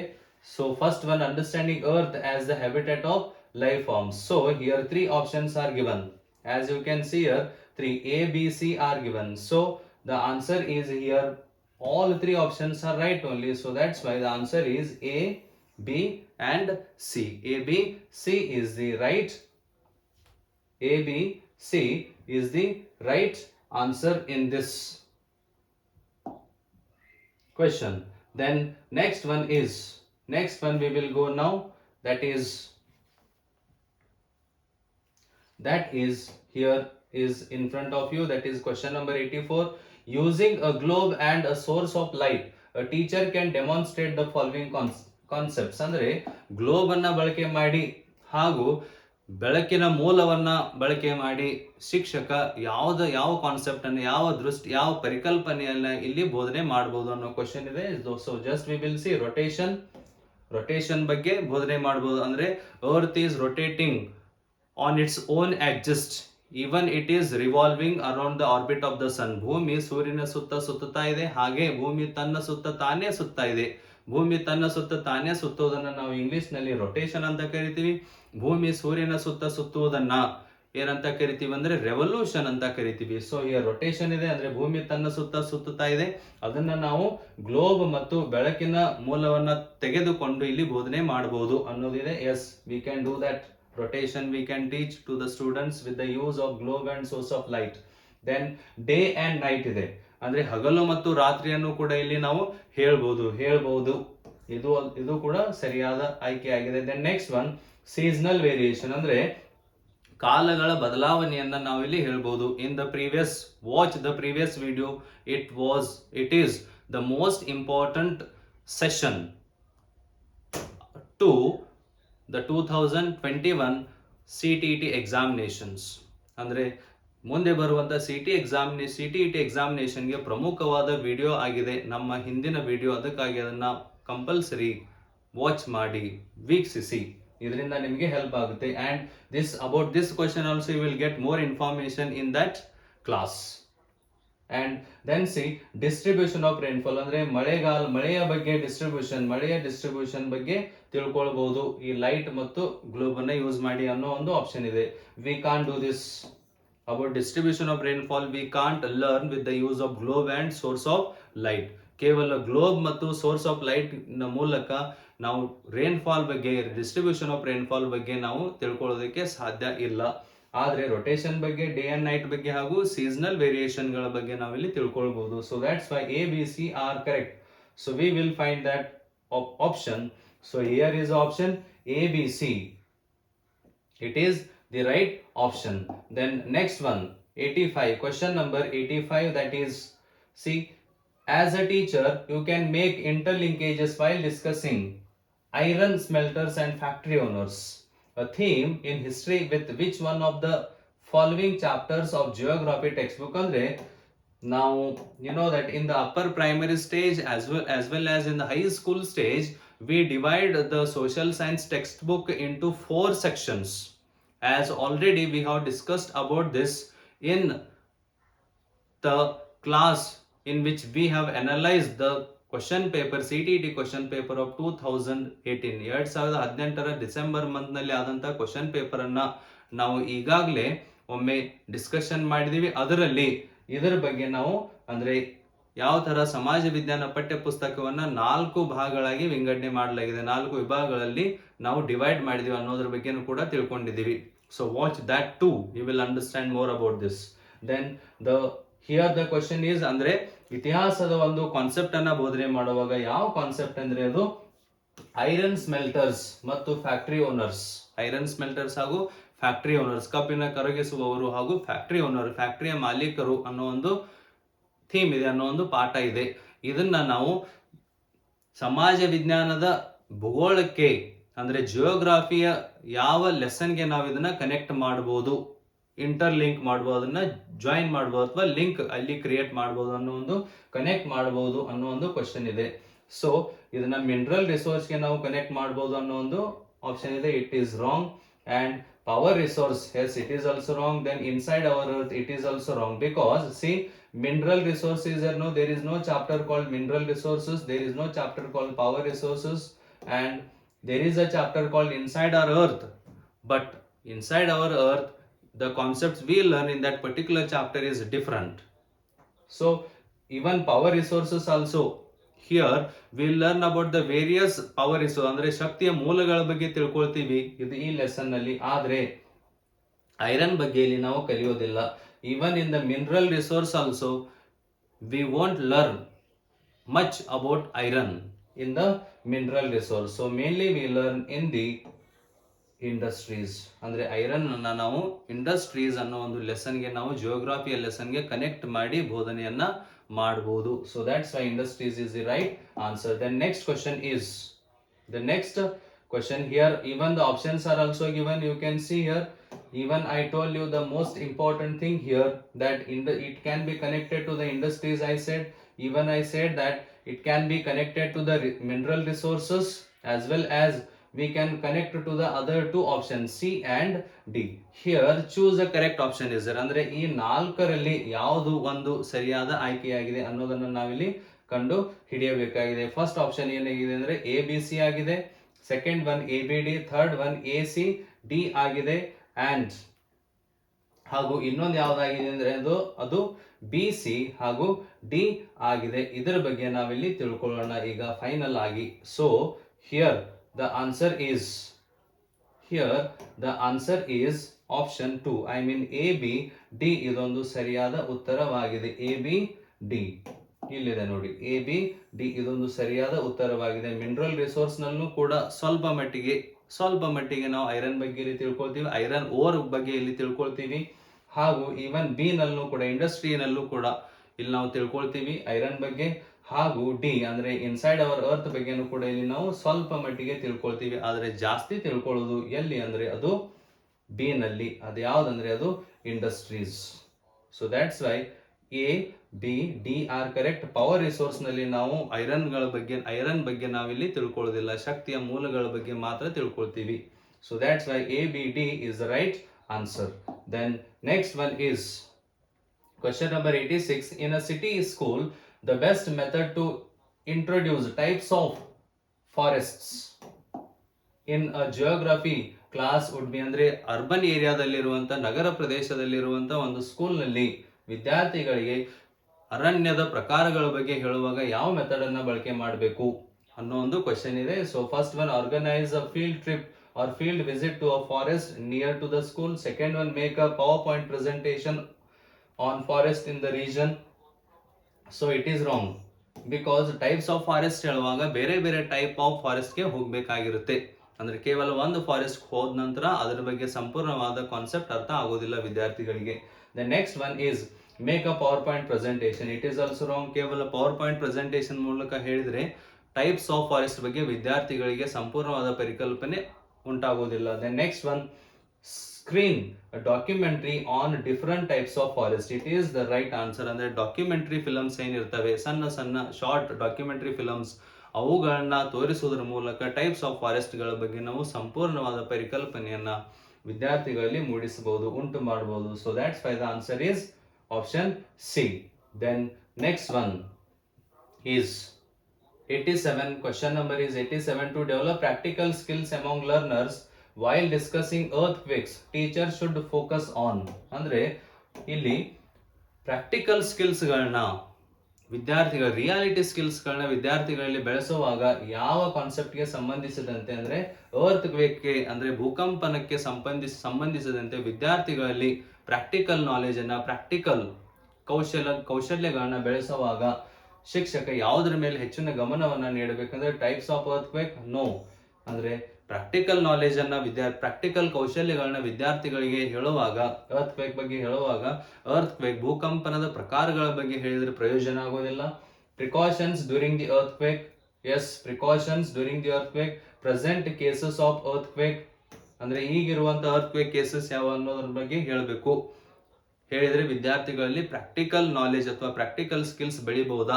ಇಲ್ಲ, ಬೆಳೆಯೋದಕ್ಕೆ ಸಾಧ್ಯ ಇಲ್ಲ. The next one, an activity on earth's movement. It is also wrong. So that's why the answer is precautions during the earthquake. ಅಂದ್ರೆ ಭೂಕಂಪನವಾದಾಗ ಯಾವ ಸಂರಕ್ಷಣಾತ್ಮಕ ತಂತ್ರಗಳನ್ನ, ಮೆಥಡ್ಗಳನ್ನ ನಾವು ಬಳಕೆ ಮಾಡಬೇಕು. For example, standing at the corner, sitting under the table ಕೆಳಗೆ ಕೂತ್ಕೊಳ್ಳೋದು, ಅಂದ್ರೆ ಯಾವುದೋ ಗೋಡೆಯ ಒಳಭಾಗದ ಮೂಲೆಯಲ್ಲಿ ನಿಂತ್ಕೊಳ್ಳೋದು ಈ ತರ, ಅಥವಾ ಸಂಪೂರ್ಣವಾದ ಬಯಲು ಪ್ರದೇಶಕ್ಕೆ ಓಡಿ ಹೋಗಿ ನಿಂತ್ಕೊಳ್ಳೋದು, ಈ ತರ ನಮ್ಮನ್ನ ನಾವು ಇಂಥ ಪ್ರಾಕ್ಟಿಕಲ್ ಸ್ಕಿಲ್ಸ್ಗಳನ್ನ ಬೆಳೆಸ್ಕೊಂಡು ವಿದ್ಯಾರ್ಥಿಗಳಲ್ಲೂ ಕೂಡ ನಾವು ಇವುಗಳನ್ನ ಬೆಳೆಸಿ ಅವರ ಸಂರಕ್ಷಣೆಯನ್ನ ಅವರೇ ಮಾಡ್ಕೊಳ್ಳೋ ತರ ನಾವು ಮಾಡಬಹುದಾಗಿದೆ. This is what we call practical skill while teaching earthquakes. So that's why the answer is precautions during earthquake. The next one, question number 88. The local people of the Tawa Reservoir area organized to demand which right related to their livelihood in the 1990s. ಸುಮಾರು 1990ರಲ್ಲಿ ತಾವಾ ರಿಸರ್ವಿಯರ್ ಇದು ಎಲ್ಲಿದೆ ಅಂದ್ರೆ, ಇದು Tawa reservoir. Just I would like to give some important point about this. Tawa reservoir ಎಲ್ಲಿದೆ ಅಂದ್ರೆ ಇದು ಮಧ್ಯಪ್ರದೇಶದಲ್ಲಿದೆ. ಇದೆಲ್ಲಿದೆ ಅಂದ್ರೆ ಅದು ಮಧ್ಯಪ್ರದೇಶದಲ್ಲಿದೆ. ತಾವಾ ಅನ್ನೋದು ಒಂದು ನದಿಯಾಗಿದೆ. ಮಧ್ಯಪ್ರದೇಶದಲ್ಲಿ ತಾವಾ ಅನ್ನೋದು ಒಂದು ನದಿಯಾಗಿದೆ. ಸೊ ಈ ತಾವಾ ನದಿಗೆ ಏನ್ ಮಾಡಲಾಗಿದೆ ಅಂದ್ರೆ ಒಂದು ಅಣೆಕಟ್ಟನ್ನ ಕಟ್ಟಲಾಗಿದೆ. ಅಣೆಕಟ್ಟನ್ನ ಇಂಗ್ಲಿಷ್ ನಲ್ಲಿ ರಿಸರ್ವಿಯರ್ ಅಂತ ಕರೀತಾರೆ. ಸೊ ಯಾವಾಗ ಈ ತಾವಾ ನದಿಗೆ ರಿಸರ್ವಿಯರ್ ಅಂದ್ರೆ ಅಣೆಕಟ್ಟನ್ನ ಕಟ್ಟಿದ್ರು, ಅವಾಗ ಅಲ್ಲಿರುವಂತ ಮೂಲ ನಿವಾಸಿಗಳ ಪ್ರಮುಖ ಬೇಡಿಕೆ ಏನಾಗಿತ್ತಂದ್ರೆ ಏನಾಗಿತ್ತು ಅನ್ನೋ ಕ್ವಶನ್ ಇದೆ ಇಲ್ಲಿ. ಕಲ್ಟಿವೇಶನ್ ರೈಟ್ಸ್ ಅಂದ್ರೆ ಅವರು ಅಗ್ರಿಕಲ್ಚರಲ್ ಆಕ್ಟಿವಿಟಿಗಳನ್ನ ಮಾಡೋದಕ್ಕೆ ಅವಕಾಶ ಕೊಡಿ ಅನ್ನೋ ಡಿಮಾಂಡ್ ಇತ್ತು ಅನ್ನೋ ಕ್ವಶನ್ ಇದೆ. No, they did not ask for this. Then fishing rights is there, horticulture rights it is also wrong.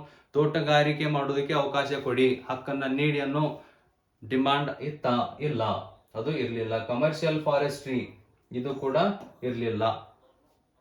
ಅಂದ್ರೆ ವಾಣಿಜ್ಯ ಅರಣ್ಯೀಕರಣ ಆಕ್ಟಿವಿಟಿ ಮಾಡ್ಬೇಕು ಅನ್ನೋ ಅವರ ಉದ್ದೇಶ ಡಿಮಾಂಡ್ ಇರ್ಲಿಲ್ಲ. ಅವ್ರ ಉದ್ದೇಶ ಅಥವಾ ಅವ್ರ ಡಿಮಾಂಡ್ ಏನಾಗಿತ್ತು ಅಂದ್ರೆ ಫಿಶಿಂಗ್ ರೈಟ್ಸ್, ಮೀನುಗಾರಿಕೆ ಮಾಡೋದಕ್ಕೆ ಅಧಿಕಾರ, ಹಕ್ಕನ್ನ ನೀಡಿ ಅನ್ನೋದು ಅವರ ಪ್ರಮುಖ ಡಿಮಾಂಡ್, ಆ ಜನರ ಪ್ರಮುಖ ಡಿಮಾಂಡ್ ಆಗಿತ್ತು. So that's why the answer is fishing rights. The next one, question number 89.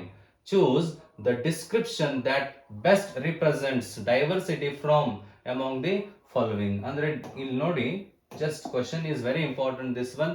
Choose the description that best represent diversity among the following. ಅಂದ್ರೆ ವೈವಿಧ್ಯತೆಯನ್ನ, ಭಾರತದಲ್ಲಿ ವೈವಿಧ್ಯತೆಗೆ ಸಂಬಂಧಿಸಿದಂತೆ ಇಲ್ಲಿರುವಂತ 4 ಪ್ರಮುಖ ಎಕ್ಸ್ಪ್ಲನೇಷನ್ಗಳಲ್ಲಿ ಡಿಸ್ಕ್ರಿಪ್ಷನ್ ಅಲ್ಲಿ ಯಾವುದು ಬೆಸ್ಟ್ ಆಗಿದೆ, ದಿ ಬೆಸ್ಟ್, ಯಾವುದು ಅತ್ಯುತ್ತಮವಾಗಿದೆ ಅನ್ನೋದನ್ನ ಇಲ್ಲಿ ನಾವು ಕಂಡುಹಿಡಿಯಬೇಕಾಗಿದೆ. First one, it leads to discrimination among people. ಅಂದ್ರೆ ವೈವಿಧ್ಯತೆ ಭಾರತೀಯರಲ್ಲಿ ಡಿಸ್ಕ್ರಿಮಿನೇಷನ್ ಅಂದ್ರೆ ಭೇದ ಭಾವವನ್ನ ಉಂಟು ಮಾಡುತ್ತೆ ಅನ್ನೋ ಆಪ್ಷನ್ ಇದೆ. No, it is wrong. The next one, it leads to similarity of people. And third one, it accepts differences among people. And last one, it accepts inequality among people. ಇದು ಕೂಡ ಅಂದ್ರೆ ಅಸಮಾನತೆಯನ್ನ ಇದು ಒಪ್ಕೊಳ್ಳುತ್ತೆ ಅನ್ನೋದು ತಪ್ಪು.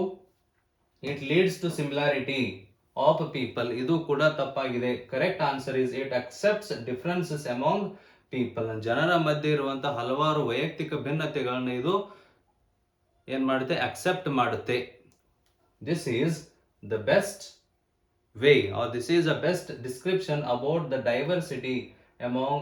Diversity that represents India. ಇಲ್ಲಿ ಭಾರತದ ವಿವಿಧತೆಯನ್ನ ಅತ್ಯುತ್ತಮವಾಗಿ ಎಕ್ಸ್ಪ್ಲೇನ್ ಮಾಡುವಂತ ಹೇಳಿಕೆ ಯಾವುದಂದ್ರೆ it accepts differences among people. Then the last one, question number 90, ಪ್ರಶ್ನೆ ಸಂಖ್ಯೆಯಲ್ಲಿ 90, ಇದು ಕೊನೆಯದಾಗಿದೆ.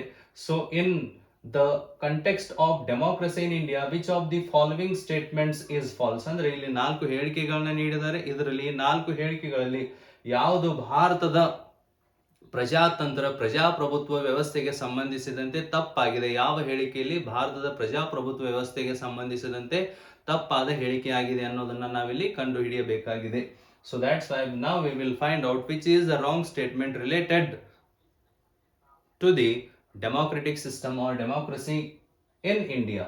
So first one, a small section of Indian population could vote even before independence of India. It is also true. ಅಂದ್ರೆ ಬ್ರಿಟಿಷರ ಕಾಲದಲ್ಲಿ ಇದು ಸರಿಯಾಗಿದೆ, ಇದು ಸರಿಯಾದ ಹೇಳಿಕೆ ಆಗಿದೆ. ಯಾಕಂದ್ರೆ ಬ್ರಿಟಿಷರ ಕಾಲದಲ್ಲಿನೂ ಕೂಡ ಕೆಲವು ಭಾರತೀಯರು ಮತದಾನದ ಹಕ್ಕನ್ನ ಹೊಂದಿದ್ರು. Dominion states were created, dominion assemblies of states ಅಂದ್ರೆ ಪ್ರಾಂತೀಯ ಸರ್ಕಾರಗಳನ್ನ ಬ್ರಿಟಿಷರು 1932ರಲ್ಲಿ ಕ್ರಿಯೇಟ್ ಮಾಡಿದ್ರು, ಇಲೆಕ್ಷನ್ ಅನ್ನ ಕೈಗೊಂಡ್ರು. ಅವಾಗ the right to vote was granted to very few people of India. In this way, British created weak legislatures, ಅಂದ್ರೆ ದುರ್ಬಲ ಲೆಜಿಸ್ಲೇಚರ್ಗಳನ್ನ ಬ್ರಿಟಿಷರು ಯಾವ ತರ ಕ್ರಿಯೇಟ್ ಮಾಡಿದ್ರು ಅಂದ್ರೆ ಕೇವಲ ಕೆಲವೇ ಕೆಲವು ಭಾರತೀಯರಿಗೆ ಮತದಾನದ ಹಕ್ಕನ್ನ ನೀಡುವುದರ ಮೂಲಕ. ಅಂದ್ರೆ ಬ್ರಿಟಿಷರ ಕಾಲದಲ್ಲೂ ಕೂಡ ಕೆಲವು ಭಾರತೀಯರು ಮತದಾನದ ಹಕ್ಕನ್ನ ಹೊಂದಿದ್ರು. That is right option.